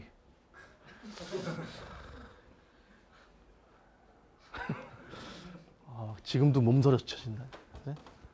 하나 투어 같은 거 엄청 컸어요. 하나도 고려 여행사까지 잡아먹고 고정시장 굉장히 유서 깊은 데거든요. 예. 자, 여긴 어딜까요? 에버랜드예요. 예전에 제가 여러분들 그처럼 그 뭐야 대학교 다닐 때는 아마 그게 용인 자연농원이었을 거야 이름이. 네, 에버랜드. 여기 풍차가 어디 있죠? 큰 거? 그 뭐죠? 이렇게 올라가는 건 이게 뭐야? 풍차 맞나? 관람차? 거기서 이제 청춘이 아름다운 그 이벤트들이 쌓이죠. 예. 저도 이제 참 아름다운 일이 많이 벌어져요 거기서. 자, 삼성도 뭐 이게 스피드웨이라든지 삼성 뭐 구조견센터, 뭐 연수관 뭐 해가지고 규모의 경제를 이루었죠. 삼성의 경제력은 이미 그 국가의 그 어떤 그 통제권을 벗어난 것 같아. 뭐야 다국적 기업들 다 그래. 예전에 어떤 영화에서 그런 미국 대통령 뽑는 그런 그 영화에서 나온 하나의 대사인데 그 대통령 후보가 그런 얘기를 하더라고. 경제는 그 정치인들이 할 수 있는 영역을 이제 벗어났다고 그렇게 얘기를 하더라고. 국가 그 국경을 넘어서 영향을 미치잖아. 우리나라도 그걸 철저히 경영해왔고, 그죠? IMF니 금융위기니 남의 나라의 어떤 경제 상태 때문에 우리가 막 엄청나게 영향이 있잖아. 며칠 전에 또 다큐멘터리 그 금융경제 말하는 다큐멘터리 한번 하더라고. 내가 요새 월요일하고 화요일 날 초안지를 많이 봐요. 근데 그거 딱 끝나면 해. 근데 이제 미국 경제 그 태환제 알아요? 태환제? 근본이제. 옛날 그 돈을 보면은 미국 이베이 같은 데 가가지고 한번 봐봐. 그럼 한 50년대인가? 하여튼 뭐 옛날에 찍힌 그 1달러짜리 보면은 실버 서티피케이트라고 쓰여 있어. 나도 그 이베이에서 하나 사가지고 갖고 있는데 이게 뭐냐면 1달러짜리를 갖다 은행에 갖다 주면 그 1달러짜리 1달러에 해당하는 그 은을 주는 거야. 그 보증서지. 근데 지금 내 달러가 지금 보증하는 게 있어? 없어. 그래서 그 금하고 은이 가장 좋은 그 저축성 보험이라고 그렇게 얘기를 하더라고. 2000년간 돈이었잖아 그게. 요새 그 어떤 그 금융 쪽에 있는 사람들이 그 나와가지고 그런 얘기를 해. 담배 냄새가 이렇게 나지? 밖에서.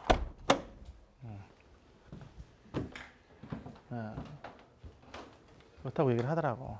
그래서 오늘도 이제 그 각자 자기 국가가 여러분들을 갖다 굉장히 잘 살게 해줄 수는 없어. 그러니까 여러분들이 생각하는 그 잘 살아야겠다는 그런 수준이 있잖아. 그러니까 국가가 그러니까 사회 안전망은 이렇게 펼쳐줄 수 있겠지. 더 떨어지지 않고 다시금 자기가 열심히 노력하면 할 수 있게끔. 근데 이러한 금융이라든지 경제라든지 이런 거는 여러분들이 시간이 있을 때 각자 공부를 해야 돼. 자산을 갖다가 어떻게 정당한 방법으로 이렇게 불리고 그러려면 이제는 세계 경제까지도 이렇게 한번 이렇게 쫙 여러분들이 특히 뭐 관광 전공한 사람들은 관광 분야의 어떤 산업 경제가 어떻게 되는지 이런 것들도 좀 관심 있게 봐둬야겠지. 그때 좋은 그런 분야에서 좀 좋은 책이 하나 있는데 뭐냐면 이코노미스트라고 있어. 한국 거 말고 이코노미스트라고 영국에서 나온 그 유서 깊은 그 매거진이 있어요. 잡지가 있어요. 거기에 그러한 그 각국마다의 어떤 그 그러니까 정치 경제, 사회 경제, 문화 경제, 문화와 그 예술과 경제 이런 그 역학 관계들을 해서 쫙 나와. 레저 쪽도 물론 다루고 있고. 그런 책들 여러분들 많이 보라고. 예전에는 그 청문학원에서 그걸 갖다 한번 강의를 했었어. 그래서 한번 가서 들었었는데 워낙 그 책 내용이 다루고 있는 그 수준 자체가 굉장히 높아서 강의를 할 사람이 별로 없어.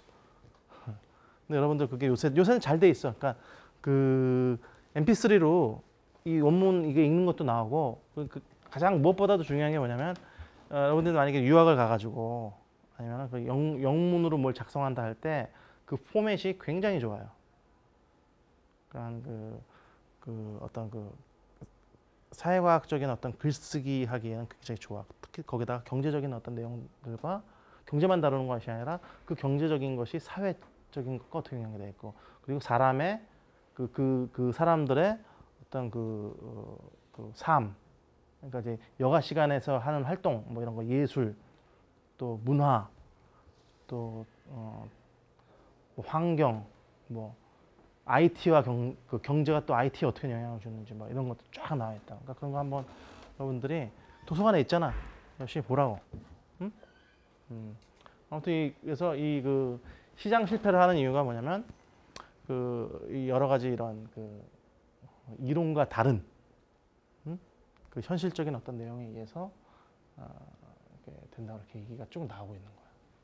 또 라스베가스 같은 경우도 또 전 세계적인 어떤 그 금융의 경제를 갖다 이루고 있는 거잖아, 그지?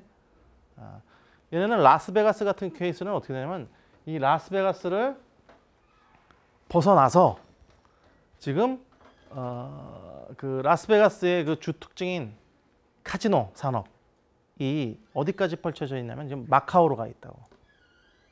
지금 마카오가 1위 했어. 전 세계에서 이제 마카오가 이제 카지노 그 이익률이 매출인가 1위였다고. 근데 그 마카오 가가지고 그 카지노 산업을 갖다 셋업한 데가 어디냐면 여기 이 라스베가스 팀이야. 나중에 또 얘기를 하겠지만 어떤 규모의 경제라고 얘기를 해야 될까? 마카오도 근데 딱 보니까 조사를 한번 해봤어. 그랬더니 도박하는 사람들은 며칠 머물러? 응? 일주일 동안 내내 해. 자, 엑스포나 아니면 박람회나 이런데 아니면 뭐 이런 데에 간 사람들이 더 오래 머물까? 도박하러 간 사람들이 더 오래 머물까? 그리고 어느 쪽이 더 가족하고 가기 좋을까? 그 친구들이랑 가족이나 코투어를 하기 좋을까? 동행자, 응? 박람회가 한 3일 정도 머물러. 그리고 또 같이 가는 사람들이 많아. 그리고 액티비티, 그래서 싱가포르가 마리나 샌베이 알죠? 마리나 샌드베이 몰라요? 그 위에 배에 이렇게 하나 얽혀져 있는 그 호텔 3개 있고 거기가 그 박람회장, 전시회장, 쇼핑센터, 그리고 리조트 이걸 같이 만들어 놨어. 왜? 이렇게 보니까 박람회에서 쓰는, 그러니까 박람회나 전시회에 가는 사람이 돈을 되게 많이 쓰거든. 왜? 자기 돈 안 쓰고 회사 돈 가지고 가는 사람이 많아. 그럼 일단은 방은 확보가 되지. 그럼 와이프나 식구를 누구 데려가면은 되지. 비행기표만 있으면 되잖아. 그런 다음에 이 사람들은 근데 뭐 그 아빠나 아니면은 뭐 그 집안 그 박람회나 전시회 일 간 사람은 거기서 일을 해야 될 거 아니야. 그지? 아니면 학회 발표하면 한 반나절이라도 가서 학회 발표를 해야 될 거 아니야. 그러면 이 사람들 나중에 그동안 뭐 하냐고. 관광을 하거나 쇼핑을 하거나 뭐 골프를 치거나 아니면 뭐 수영을 하거나 뭔가 다른 걸 해야 될 거 아니야. 그지? 그래서 그렇게 만들어 놓은 거야. 원래는 그 예전에 만들어 놓은 어떤 그 박람회장이나 전시장 그거 하나만 딸랑 있잖아. 일산 킨텍스 가면 그 옆에 뭐 저거 있어? 없잖아. 쇼핑센터나 이런 거 그냥 현대백화점이 옆에 있을 뿐이지. 그지? 공교롭게도 있을 뿐이지. 그지? 그게 하나의 단지 내에 이렇게 딱 완벽하게 갖춰져 있지 않잖아. 근데 이제 그 마리나 샌드베이 같은 데는 안에 막 수많은 레스토랑과 막 카지노장도 있고 막 다양한 액티비티를 갖다가 할 수 있게 만들어 놨다. 왜? 끝나고 더 머무르라고. 근데 그 마카오 같은 경우에 주변에 뭐가 있어? 홍콩에서 배 타고 한 30분 가나 1시간 내려가. 그리고 또 광저우가 있나 그렇지. 그래서 주변 이렇게 돌려보면은 이렇게 반경을 보면은 사람들이 와가지고 하룻밤 정도 밤새 하고 그 다음날 간다고. 근데 돈은 되게 많이 떨구겠지. 그래서 이 마카오가 지금 그것만, 근데 언젠가는 또 뺏길 수도 있잖아. 또 다른 이런 카지노를 갖다가 막 이렇게 하는데 뺏길 수가 있잖아. 그래서 어떻게 할까? 얘네들도 역시 컨벤션이나 쇼핑이라든지 새로운 관광지라든지 해가지고 도박도 했으니까 이제 이렇게 뭐 스파 리조트 같은 거 해가지고 며칠간 막 마사지도 받고 해가지고 편히 쉬고 가라. 뭐 이런 식으로 할 수 있는 거 아니야. 그리고 돈 딴 거로 뭘 사서 그 무슨 부티크 쇼핑센터 같은 거 만들 수도 있는 거 아니야. 돈 딴 사람들이 페라리 같은 거 그냥 바로 사가면은 막 집까지 배달해 주거나 헬기로 뭐 이런 서비스도 할 수 있는 거야. 왜? 뭐 돈 하룻밤에 막 10억, 20억씩 따는 사람이 뭐 그런 거 따져? 안 따지잖아. 그러니까 그런 식으로 이게 점점 공공적인 거에서도 막 이게 복합적인 어떤 그 규모로 이렇게 커져가고 있다고. 그게 하나의 추세야. 전 세계적인 지금 관광단지를 짓는 데 있어서. 그리고 어마어마한 그런 돈을 지방정부나 정부가 막 대주고 있어.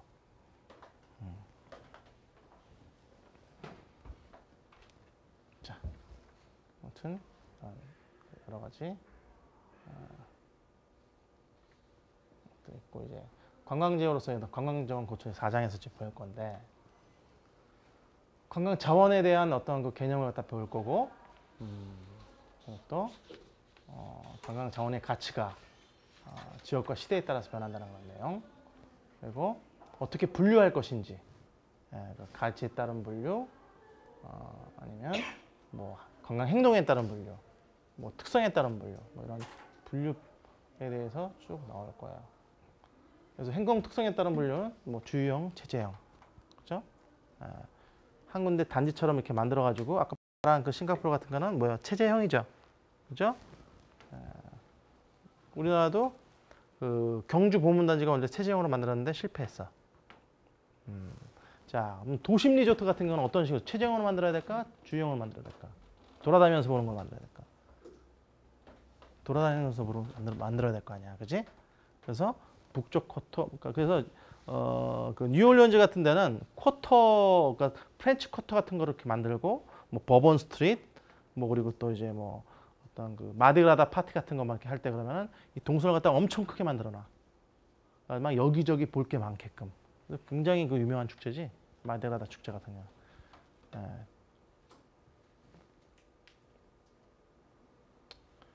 볼 게 많아요. 뭔지 알아요? 마디그라다 축제? 옛날에 니키타 영화 본 사람. 그 배경이 마디그라다 축제인데. 그 구슬, 그러니까 막 이렇게 구슬을 던져주는 거야. 이렇게 구슬 이렇게 목걸이. 그러면서 이제 그 뭐 구호가 있어. 뭐 show your, 하나 이제 19금이니까 더 이상 얘기 안 할게요. 자, 그다음에 이제 그 각각의 그 행동 특성에 따라서 어떤 특징을 갖고 있는지 그 얘기를 해줄 거고, 또 시장에 따른 분류, 그리고 그런 사례들. 그래서 영국 아이언 브릿지 산업하고 산업이 이제 문화관광자원하고 어떻게 연결이 됐는지. 이게 아이언 브릿지예요. 이 산업혁명 때 만들었던 그 아이언 브릿지인데 지금도 이제 이용을 하고 있다고 그래요. 그래서 주변에 그 박물관들을 만들어가지고 옛날 그 모습 그대로잖아. 그래서 어떤 그 혼재에 있는 공공재와 사회주의적 성격이 혼재해 있는 어떤 그런 자원의 특징을 갖다 잘 보여주고 있어요. 그리고 역시 이런 것들이 그러니까 외부 경제 효과가 크다는 거. 나중에 이걸 또 다시 설명을 해줄게요. 해롯백화점, 이거는 굉장히 특이한 케이스인데 산업체 자체가 관광지가 된 거야. 만약에 롯데백화점 같은 경우는 지금 외국 사람들 많이 오죠. 특히 면세점 10층하고 17층인가? 이제 막 진짜 많이 오다 보면 하나의 명소가 되겠지. 예전에 내 나이 때, 그러니까 여러분 나이 때 내 그 같은 그 시대를 살았던 사람들은 그때는 전자제품 막 이런 거 되게 좋아했어. 특히 이제 공대 전공하고 있는 사람들. 그 일본 아키하바라가 하나의 마음속으로 한번 가보고 싶어하는 막 이런 거잖아. 왜 거기 가면은 특이한 어떤 테크놀로지를 쓴 그런 것들이 많으니까, 그렇지? 이제 헤롯백화점 같은 경우는 굉장히 명품들을 많이 팔죠. 예, 세계 최고의 호화 백화점인데 이것이 이 사람들이 이 백화점이 고유 목적으로 가는 게 아니라 관광지로 간다고. 그리고 또 여기 지하에 가면은 또 이 사장 아들하고 그 누구예요?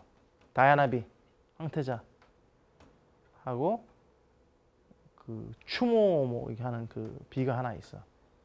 예. 옛날 썸씽 있었잖아요, 그죠? 예. 다이아나비는 돌아가셨지만. 예. 또 요 근처에 쭉 가다 보면은 또 되게 유명한 그 셰프인데 이름이 무슨 골든인데 기억 아는 사람 셰프 이름 잘 아는. 골든 램지. 골든 램지가 운영하는 더 복스라고 하는 그런 그 한 두 블록 정도 더 가면 있을 거야. 굉장히 리저너블한 가격에 3코스를 줘. 내가 보기에는 여기 그 하얏트에서 한 20만 원 정도 하는 게 거기 한 25파운드에 나오나 그럴 거야. 근데 먹기가 아깝더라고. 되게 예쁘게 만들었죠. 그리고 그 식당 자체도 굉장히 유명한 명소예요. 관광 명소. 관심이 많나 봐. 그쪽으로. TV? 요 안에 요 그 헤롯백화점 안에서 파는 그 뷔페도 상당히 먹을 만해. 그렇게 안 비싸. 롯데백화점보다 싸. 근데 희한한 게 얘네들은 그런 한국에서 굉장히 비싸게 주고 먹어야 될 그런 것들 있잖아요. 이렇게 코스 요리 뭐 이런 거는 싸. 근데 분식이 비싸. 그러니까 샌드위치 막 이런 게 비싸. 또 학교 분식점이 또 비싸. 학교 그 샌드위치 같은 게. 한 개 막 2.5파운드 얼마야. 그 샌드위치 요만한 거 하나에 막 5천 원씩이니까. 하긴 요새 우리나라도 좀 비싸졌죠? 파리바게뜨 가면 한 5천 원 하나?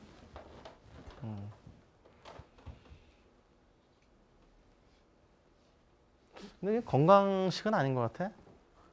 근데 보니까 통밀빵에 이렇게 해가지고 그건 안 들어오는지 모르겠어. 어퍼크러스트. 그 뭐냐면 이게 왜 모짜렐라 치즈하고 토마토 그러니까 브리 치즈나 모짜렐라 치즈에다가 그 신선한 그 상추나 토마토 뭐 이런 거에다가 통밀빵 그 크러스트 되는 거 있잖아요. 예, 그거 해가지고 그게 관광지마다 있어. 특히 이런 그 뭐 그 워털루 그 스테이션이라든지 무슨 스테이션이라든지 이런 데 굉장히 많이 있다고. 자, 계속 굉장히 고급스럽죠. 그리고 카지노하 유럽형과 라스베가스형이 또 틀려.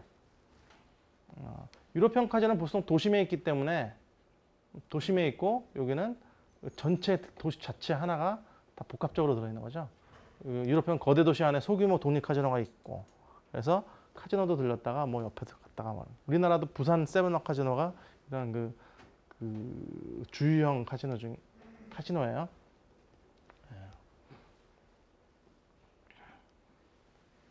그래서 공공재적 성격, 사회적 성격이 하나의 재화의 특징이라는 것을 계속 얘기하고 있어.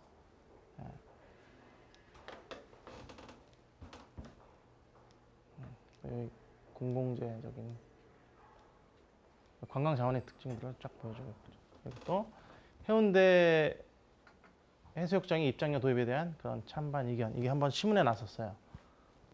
엄청나게 많죠. 왜 돈을 받으려고 그럴까?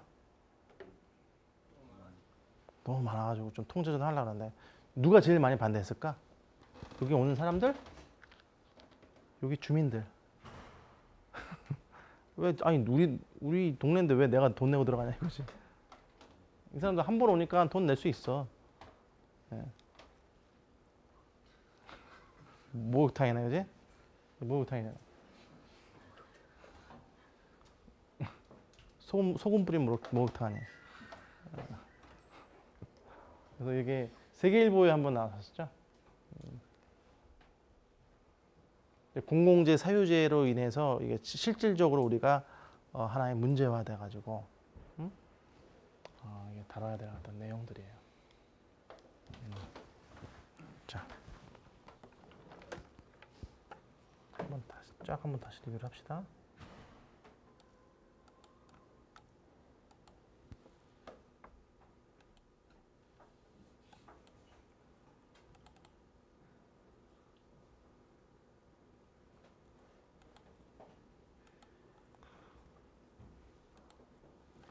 그다음에 이제 그 수요에 대한 얘기가 나오는데 이게 뭔지 알죠?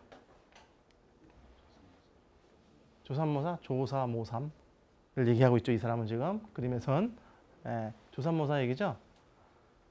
근데 경제학적으로 따져봤을 때 연수이는 결코 바보가 아니었다는 얘기야. 왜?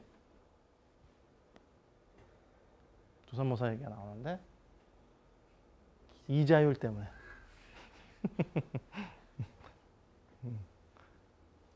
그러니까 나중에 11만 원 주느니 지금 나 10만 원 바란다. 요새도 내가 우리나라 한국에 복리로 한 20년쯤도 계속 가는 그런 저축이 없어. 그것도 월복리로. 그렇게 되면 그거 엄청난 효과를 갖고 있거든요. 근데 없더라고. 기껏 있어봤자 지금 뭐 흥국생명인가 신한은행에서 출발하는 게 한 달에 얼마지? 300만 원씩 해가지고 3년 저금하면 얼마예요?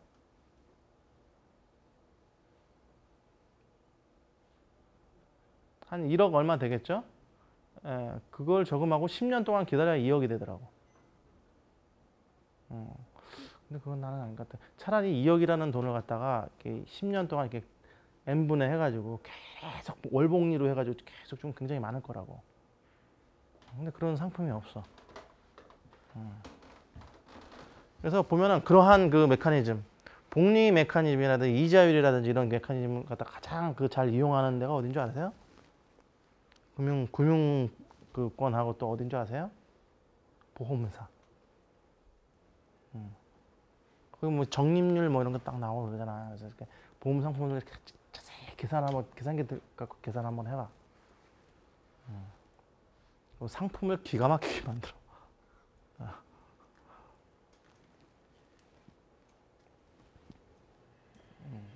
그리고 또 효용의 가치와 이자율 때문에 이런 얘기를 한 거지. 갑자기 이 얘기를 하니까 우리 돌아가신 할머님이 생각이 나시네. 우리 할머니는 1910년생이셨어요.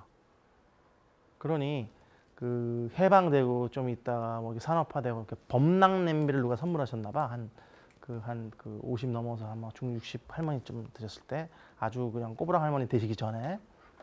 근데 예전에 그 양은 냄비니 뭐 이런 양은 냄비나 그 뭐죠? 노쇠로 만든 거 뭐죠? 노수로 만든 그런 냄비 이런 거 쓰시다가 뭐 일본 사람들이 다 가져갔잖아. 그지? 그 일본 막 군수무자 만든다고. 근데 범랑 냄비를 받으셨는데 그걸 죽을 때까지 못 쓰시고 그냥 두시고 그냥 가셨더라고. 그래서 누가 좋은 거 주잖아. 모셔두지 말고 바로 써. 무슨 얘기인지 알지? 효용의 가치를 누리라고. 그러잖아. 왜 그 사과도 싱싱한 사과하고 좀 이렇게 고른 사과 있으면 싱싱한 것부터 빨리 먹으라 소리 아니야. 고른 거 먹고 나중에 다음 날 되니까 골았어. 그지? 그런 얘기도 가끔 나오지. 여기서 이제 이자율과 효용의 개념 뭐 이런 걸 얘기를 할 거고. 그래서 수요, 관광 수요. 소비자가 그 재화를 구매할 줄 아는 욕구예요. 수요는 실질적으로 산 게 아니야. 착각하지 마요. 수요가 있다 그러면 이거 뭐 구매한 게 아니야. 구매하고자 하는 욕구를 얘기하는 거야. 실제 구매량이 아니에요. 이거 되게 중요한 개념이에요. 그러니까 윌링리스 투 퍼체이스지.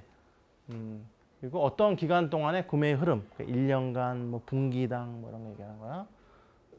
개별 수요, 시장 수요 이렇게 나누겠고 그래서 이제 관광 수요는 역시 관광 그 제품, 관광 소비자가 그 효용을 얻기 위한 관광 행동을 하는 걸 얘기하겠죠.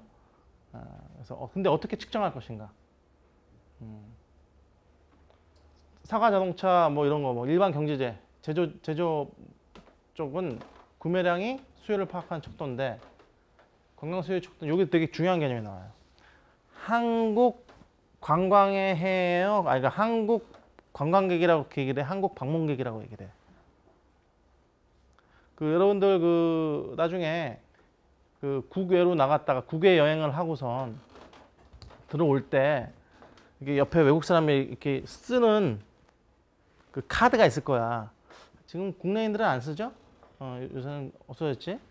카드가 있을 거야. 거기에 뭐라고 써 있는지 나중에 한번 잘 봐봐. 아니면 외국 사람인 척하고 그냥 하나 달라고 하지 한번 봐봐. 그건 비지터라고 돼 있어. 비지터.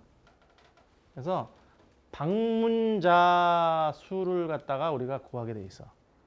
그리고 한국 방문객 1000만 명 뭐 이런 식으로 나오죠. 방문객이라는 건 개념이 되게 중요한 거야. 이게 관광객 하면은 방문객 중 이렇게 차지하겠지, 그지? 예. 그래서 방문객으로 이제 통일해가지고 우리가 보고 있어요. 그리고 관광 일수, 그리고 관광자 방문율. 이거는 거주지 인구수로 나눈 거. 왜냐면 중국에서 100만 명 오는 거랑 대만에서 50만 명 오는 거랑 어떤 게 더 의미가 있는 값이에요? 대만에서. 그 비율이 차지하는 게 그 사회에서 차지하는 게 더 많거든. 그렇죠? 수요의 상대적 크기를 얘기하는 거고, 그리고 관광 수요 결정 요인. 그래서 어떤 이 사람들이 어떤 수요를 결정하는 데 있어서 어떠한 요인들이 그 영향을 미쳤나 뭐 이런 걸 보는데 여기는 이제 좀 일반적인 얘기가 나오고 있어요. 뭐 지역, 국가, 문화, 환경 해가지고 좀 교과서에 많이 나오는 얘기들이죠. 근데 이제 연구조사 결과 공통된 그 요인들을 갖다가 뽑아봤더니 크게 뭐 이렇게 나온다 그래. 잠재 관광자부터 요인. 그래서 뭐 이런 것들도 나중에 예를 들어서 쭉 설명 한번 해볼게요. 그리고 관광지 자체와 관련하는 요인 두 가지로 볼 수 있겠죠, 그죠? 그러니까 잠재 관광자로부터 발생되는 요인과 관광지 자체와 관련된 요인이 있고, 그리고 관광객과 관광지 간의 관계로 인한 요인. 이렇게 나눌 수가 있어요. 그리고 수요 결정 요인은 일반재의 주요 수요 결정 요인은 이게 5가지. 그리고 뭐 가격, 비용이죠. 그리고 비교된 가격, 다른 재와 하고, 그리고 그 사람들의 소득, 그래서 소득 탄력성 뭐 이런 얘기도 나오지. 그리고 소비자 프리퍼런스하고 인구 크기, 인구 구성 나오고, 또 다른 요인들은 관광 비용. 근데 이거는 일반지하에서의 가격과 같은 얘기죠. 그리고 그래서 이런 것들에 대한 그 자세한 그 계량적인 어떤 설명들이 쭉 나올 거예요. 그리고 그 비용을 갖다가 어떻게 구별하는지, 그래서 외생비용, 내생비용 중 어떤 것이 더 영향을 미치는지, 아니면 통제가 가능한지 안 하는지 이런 얘기. 또 외생비용하고 이제 내생비용에 대한 그 토론도 우리가 다룰 거예요. 그리고 다른 재와 가격에 영향을 받는다. 그래서 대체재, 보완재, 그리고 각 그 대체재, 보완재의 뜻이 뭔지,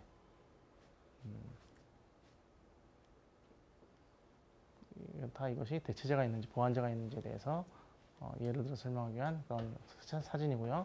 관광자의 소득 수준.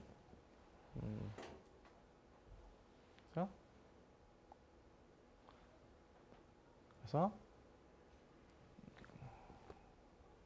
그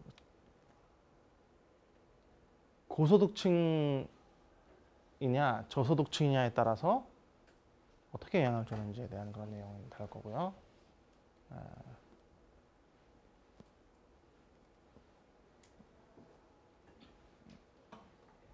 심화는 요 나중에 뭐 자유재량 처분소득이라는 개념이 나와요.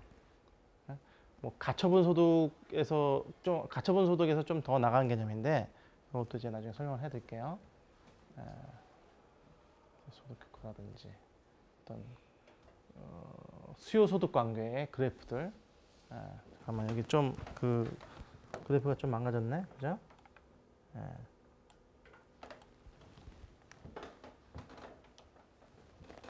밴드 여건 효과라든지 스노브 효과라든지 뭐 특이한 GI 케이스, 그다음에 이제 사례 분석 얘기를 할 것이고 각각에 대한 효과에 대해서 그리고 관광 수요는 관광자들의 기호 선호에 영향을 받는다 해서 그 프리퍼런스에 대한 얘기. 그래서 그걸 그렇기 때문에 어떻게 그 기업들은 이것을 어떻게 이용하고 있는지 이것도 인구 크기와 특성의 영향에 대한 거. 그죠? 인구가 증가할수록 어떻고 또 인구 구성 변화에 따라서 어떻게 영향을 받는지. 그죠? 그리고 수요 추정을 한 중력 모형 해가지고 이거는 좀 여러분들이 자세히 다루기에는 조금 힘든 거예요. 이런 논문 내용인데 요거는 나중에 봐서 여러분들 따라오면 더 자세히 설명을 해주고 아니면 그냥 스킵을 해도 무방할 것 같아요. 좀 복잡하죠? 계량경제적인 이야기가 쭉 나와요. 근데 간단하게 얘기해서 그거예요. 이게 원래는 뭐죠? 그 뉴턴 있죠, 뉴턴. 뉴턴이 만류인력 법칙을 갖다 그런 그 모델을 이용을 해가지고 정확히 역시 뭐 인구가 많은 쪽에 가깝게 해야 될 거 아니야. 근데 아니면 바로 옆에 지으면 되겠지. 근데 이제 주변에 50만 명, 10만 명, 20만 명, 100만 명 이렇게 사는 데 있어서 어느 위치에 놔야 이것이 계량적으로 가장 최적의 위치에 갖다 놓을 수 있는지 갖다가 이렇게 수식으로 계산을 한 거예요. 이게 어떻게 보면 도시 계획이라든지 아니면 무슨 뭐 입지론 그런 데서 이제 나온 그런 개념이더라고. 우리 지도 교수가 이런 걸 다뤘었어. 이렇게 딱 만날 때마다 제발 저런 쪽으로는 안 가기를 막 이러면서. 또 웬걸 이 지도 교수가 한번 딱 바뀌더니 측정하는데 저런 걸 갖고서 막 다루더라고. 경제가 아니라 사이코메트릭으로 심리를 갖다가 계산을 하래. 그래서 머리에 쥐 나는 줄 알았어요. 수요의 가격 탄력성. 잠깐 근데 아까 여기서 다시 한번 꼭 한번 복습할 거야. 그러니까 인구 특성, 그죠? 인구 크기 특성하고 기호, 관광자들 기호 선호, 그리고 소득 수준, 재화의 가격 영향, 그리고 관광 비용 영향. 이게 뭐라고요? 뭐에 대한 설명이라고요? 지나가니까 잘 모르겠죠? 아까 들었던 수요의 결정 요인. 왜냐면 이게 프레젠테이션을 해가지고 이런 프레젠테이션을 이렇게 쭉 하면 이게 한 장 한 장 넣어가면 전체적으로 못 보니까 앞에 걸 까먹는다고. 근데 나중에 여러분들 요거를 프린터에서 볼 때 그거를 6개 이렇게 쭉 나오는 거 있죠? 그거를 해서 뽑아서 보라요. 아니면 3개씩 뽑아서 보든지. 그렇게 해야 전체적으로 헤딩부터 이해하고 들어야 될 때까지잖아, 그지?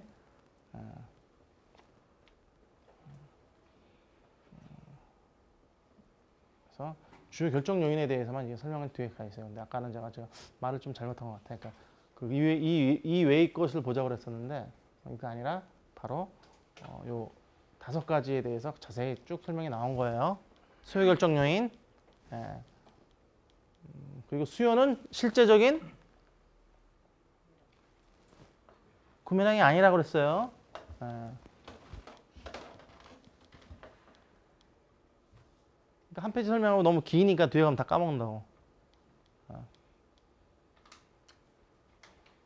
또 헷갈리기 좋게 또 이게 복잡한 수식도 나오고, 그지? 자, 그다음에 수요의 가격 탄력성. 그래서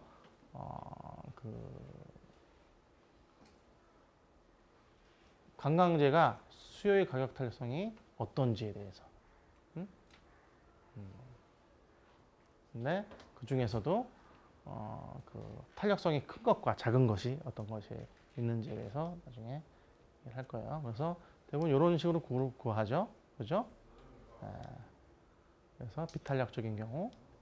이건 일반적인 것까지 다 설명을 하면서 이렇게 보여주는 거예요. 예. 탄력적인 경우. 일반제로 지금 관광제 얘기하는 게 아니에요. 예. 이거는 이제 탄력적인 것과 탄력적이 아닌 것, 뭐 이런 거 보여주기 위해서 일반제로 설명을 하는 거고. 예. 그리고 이제 한계 효용 이론 해가지고, 또 다른 개념이 나오죠. 예. 그래서 필수제하고 그런 오둥제, 사치제가 어떠한 그 역학관계를 가지고 있는지.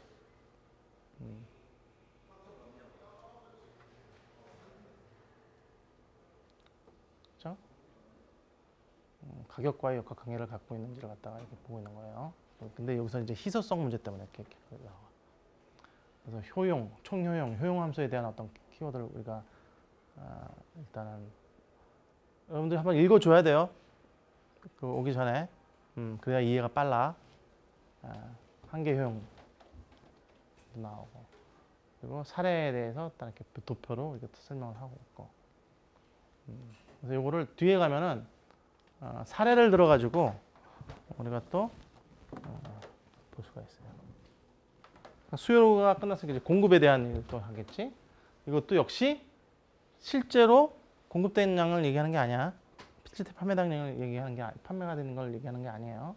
그래서 가격과의 어떤 관계가 어떻게 되는지, 그죠? 가격에 따른 어떤 공급 곡선이 어떻게 되는지에 대해서 쭉 나와요. 그다음에 공급에 영향을 주는 요인 해가지고 가격, 다른 지역의 가격, 기술 수준, 그리고 투입되는 생산 요소 가격 변화, 공급자의 목표, 그러니까 기업의 목표. 이런 것들에 의해서 바뀐다는 결정 요인을 얘기하는 거죠. 아까 수요 결정 요인이 나왔고 지금은 공급 결정 요인이 나왔어요. 예. 그리고 건강 공급 해가지고 이 공급의 어떤 특성에 대해서 쭉 나오고 있고, 그렇죠? 그리고 탄력성 계산하는 거, 공식이 어떻게 되는지, 그렇죠? 비탄력적인 경우, 퀴즈 공급 탄력적인 경우. 그리고 탄력성 구하는 것 공식, 그리고 완전 비탄력적 경우 해가지고 또 완전히 탄력적인 경우. 그래서 각각의 그래프를 갖다가 어떻게 볼 것인지에 대해서 우리가 배울 거고요. 그리고 공급 탄력적 재화와 비탄력적 재화에서 우리가 그래프를 갖다 또 볼 거고, 또 이제 관광지의 공급선으로 이제 들어가서 기념품인 경우, 국립공원인 경우 각각의 재화의 특징이 틀려. 기념품은 사유재적인 특징이 있죠. 이거는 뭐예요? 공공재적인 특징이 있을 때, 그렇지? 그리고 제한, 그러니까 그 재화가 제한돼 있을 때, 그렇지? 수급균형. 근데 아까 그런 그래프들을 갖다가 왜 봤느냐? 이런 그 수요량과 수요의 변동, 그러면서 변동에 따른 어떤 그 수급이 어떤 그 수급의 균형이 어떻게 가격에 의해서 결정이 되는지에 대해서 볼 거야. 관광 수요 곡선이 오른쪽으로 이동하느냐, 왼쪽으로 이동하느냐에 따라서, 그렇죠? 그래서 이게 그래프 상에서 이동하는 것과 그래프 자체가 이동하는 것, 그죠? 수요 곡선이 이동이냐, 아니면 그 곡선 상에서 변하는 거에 따라서 이게 의미가 어떻게 틀려지는? 이거 다 배웠죠? 고등학교 때 배우지 않았어요? 기억이 안 나요, 근데? 다 기억이 나요? 뭔지 다 의미도 다 기억나죠? 대충? 알았어요. 또 공급 변동, 에 대한 거. 왼쪽으로 가느냐, 오른쪽으로 가느냐에 따라서, 그죠? 공급량의 변동이냐, 공급의 변동이냐. 그래서 이게 나중에 만났을 때 어떤 공급 과잉이냐, 공급 부족이냐, 이런 식으로. 그래서 나중에는 이게 수급 균형 얘기가 나온 이후에 나중에 보면은 그래프만 보고도 이게 시장 자체가 커지고 있느냐, 작아지고 있느냐, 뭐 이런 것들을 갖다가 이제 구별할 수 있도록 이게. 근데 대충 보면은 이쪽으로 옮겨가지고 시장이 커지면 커질수록 뭐예요? 좋은 거예요, 나쁜 거예요? 시장이 커질수록 그 네거티브는 아니잖아, 그렇지? 네. 그래서 그런 것들에 대해서 이제 여러 가지 사례를 들어가지고 이게 근데 이제 이게 나중에는 이게 정책적으로 이걸 갖다가 그래프를 갖다가 바꿀 수 있는지 없는지에 대한 것들도 이게 그런 사례도 나와. 토지 시장. 근데 이제 뭐 이게 정책 결정하는 사람도 딱 이렇게 그래프를 그려놓고 여태까지 거를 갖다가 야 이게 오른쪽으로 해가지고 오른쪽으로 이렇게 옮기려면 어떻게 되는지 이제 이쪽으로 자꾸 가면 시장이 줄어드는 거 아니야.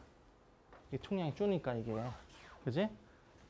이쪽으로 쫙 가가지고 가야지. 오른쪽으로 이동을 해야지, 그죠? 이게 우측 이동. 소득 우측 이동은 인구 증가, 그러니까 관광객 증가, 그리고 소득 수준 향상, 물가 하락 등으로 관광 수요의 증가 요인, 호재를 얘기하는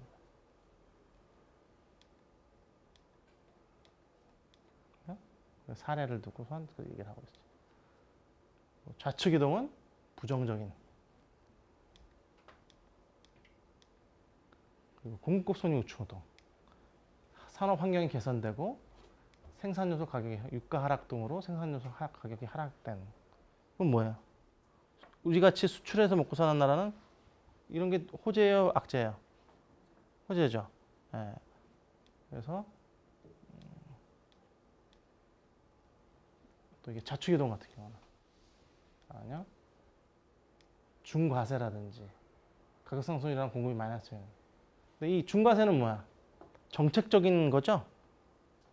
예. 정책적인 걸로 시장을 갖다가 조절할 때도 요게 요런 그 시장을 조절을 함으로 인해서 어떤 이 시장 자체를 갖다가 악재를 좀 이렇게 화랑하게 될 수 있을 되게 만들 뿐더러 아니면 이 불황으로도 만들 수 있고 막 이렇잖아, 그지?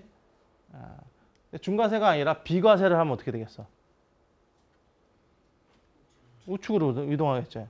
지금 뭐 금융 해가지고 금융시장에 무슨 비과세 상품 없앤다는 소리가 막 나와. 요번에 없앨래다가 말았어. 내년에 비과세 없앤대. 그게 무슨 뜻이야? 응? 지금 뭔가 좀 과열됐다 소리겠지? 여러분들 그러면 그런 시장에서 나오는 그런 어떤 뉴스라든지 그런 신문 그런 기사를 갖다가 읽고선 딱 저런 걸 생각해야 되는 거지. 그치? 그래서 여기서는 이 장에서는 수요 공급 곡선의 우측 이동이냐 좌측 이동이냐 그리고 이것을 갖다가 정책적인 것이냐 아니면 경영적인 것이냐 어떻게 그걸 갖다 어떻게 결합을 시켜가지고 이걸 갖다 해결하는 걸 갖다가 여러분들이 알 수 있겠죠. 자.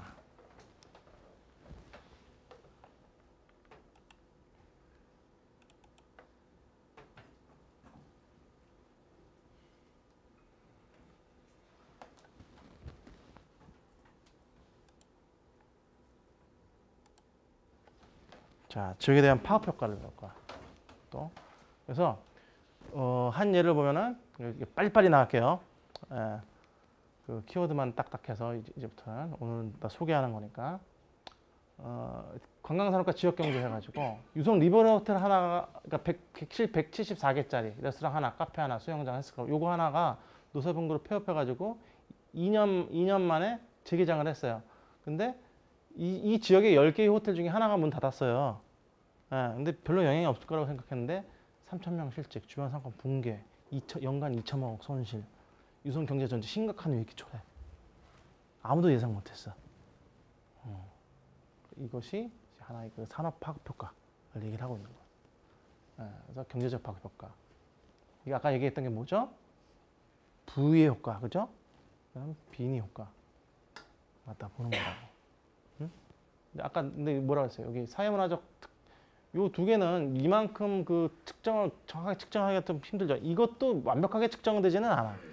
근데 그나마 어떤 이것보다 이런 것들보다는 측정이 굉장히 가능하니까. 근데 여기서 제일 취약한 게 요거죠. 사회문화적 파급 효과를 갖다 계량적으로 측정을 해가지고 이걸 갖다가 얼마의 돈이 들어가고 이런 걸 갖다가 힘들다고. 그래서 이런 각각에 대한 파급 효과에 대한 이야기가 있고, 그리고 이 경제 효과의 긍정, 그러니까 베네핏과 코스트에 대한 그런 것이 나오죠. 그래서 편익, 베네핏에 대한 것이 어떠한 내용이 있는지, 간접적인 어떤 편익은 어떤 것이 있는지, 가지고 여기 세종시를 지을 때 어떤 편익이 있는지 우리가 또 알아볼 수도 있고, 또 부산에서의 어떤 그 파급 효과라든지, 또 그 우리가 또 여기서 또 알아둬야 될 것이 이 그 도시라든지, 그러니까 부산에서 그 같은 규모 그리고 같은 양의 방문객이 왔을 때의 파급 효과랑 서울에서 왔을 때랑 어느 쪽이 더 파급 효과가 더 클 것 같아? 그러니까 배우 산업 규모가 더 커야 똑같은 돈을 쓰고 똑같은 방문객이 와서 똑같은 돈을 써도 더 훨씬 커. 그런 얘기가 또 뒤에 나와요. 그리고 또 전후방위 연쇄 효과라는 개념에 대해서 우리가 배울 거고, 그러니까 이제 산업들 상호 간에 어떤 연쇄 효과가 있다는 거. 그러니까 이거 얘기가 또 우리가 다룰 거예요. 상공산업을 위주로 수방학과, 전방학과. 그리고 산업에 따라서 연쇄 효과가 다른 거에 대해서 우리가 배울 거고, 경제적 비용이 어떤 것이 있는지, 그리고 또 이것이 승수 분석 가지고 산업 연관 분석 안에서 이 승수를 가지고 어떻게 계산을 하는지에 대해서 더 자세히 볼 거예요. 에드훅 멀티플라이어는 이제 안 다룰 거예요.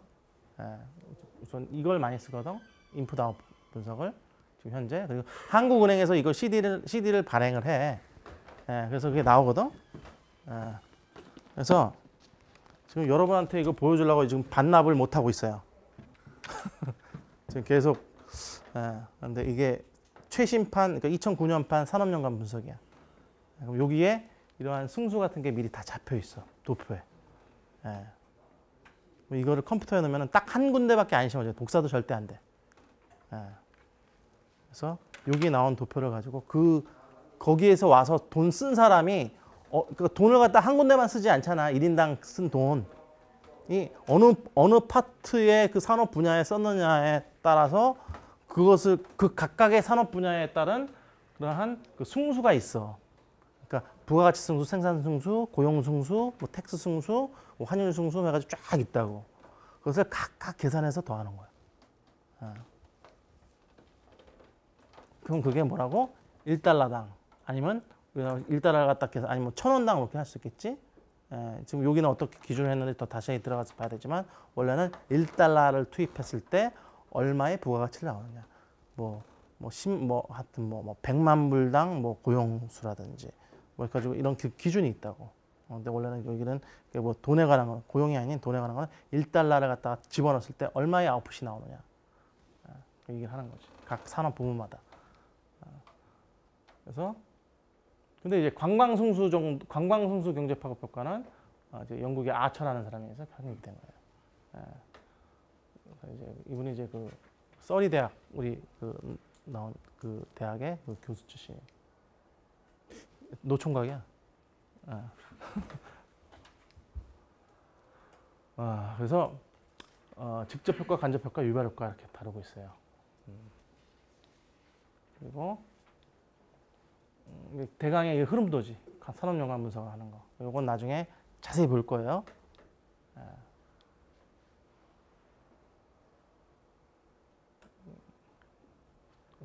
돈의 액수 얼마 썼느냐와 관계 있는 거지.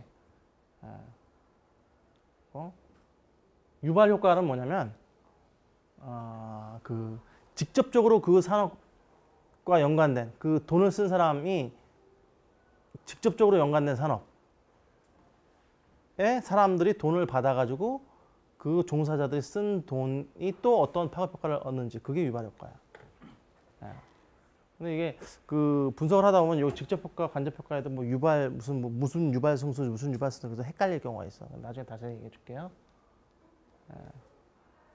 그래서 토론도 그거에 관한 토론도 있고, 그리고 관광지 경제 발전 정도라든지 관광지 유형에 따라서 경제적 효과의 결정론이 어떻게 변하는지, 그리고 시설물, 소유 및 투자 주체, 현재 노동력 질과 양, 지역 주민의 소비 성향, 그리고 관광의 사회문화적 파급 효과. 그래서 요거는 이제 그 개념만 이렇게 딱 소개를 한 거야. 그러니까 문화적인 어떤 저변 현상이 어떻게 일어나고 문화 표류 현상 이런 것들이 사회적 상호작용하는 이런 것들이 있다. 근데 원래 이거보다 더 많아. 그리고 이제 사회적 폭발에서 또 인구 구조의 변화라든지 산업과 직업 구조 변화, 사회 규범의 변화라든지 가족 구조, 전시 효과, 사회 문제 이런 거. 근데 요새는 직접적인 거는 이제 범죄라든지 도박이라든지 매춘 같은 거 이런 것도 굉장히 좀 영향이 많다. 우리가 탁 눈에 보이는 거는 예, 바로바로 현실적으로 들어가서 관광개발의 문화적 효과. 그래서 이것이 전통 문화가 어떻게 변화가 되는지, 어떻게 상품화가 되는지, 그리고 생태적 효과, 환경 생태적으로는 긍정적 효과와 부정적 효과가 어떻게 있는지. 그래서 거기에 대한 그것도 사례, 에덴 프로젝트의 사례가 갖다 여기서 또 나와요. 그래서 그것이 왜 이것이 어떤 영향을, 왜 이걸 했으며 이런 프로젝트를 했으면 어떻게 영향을 줬는지.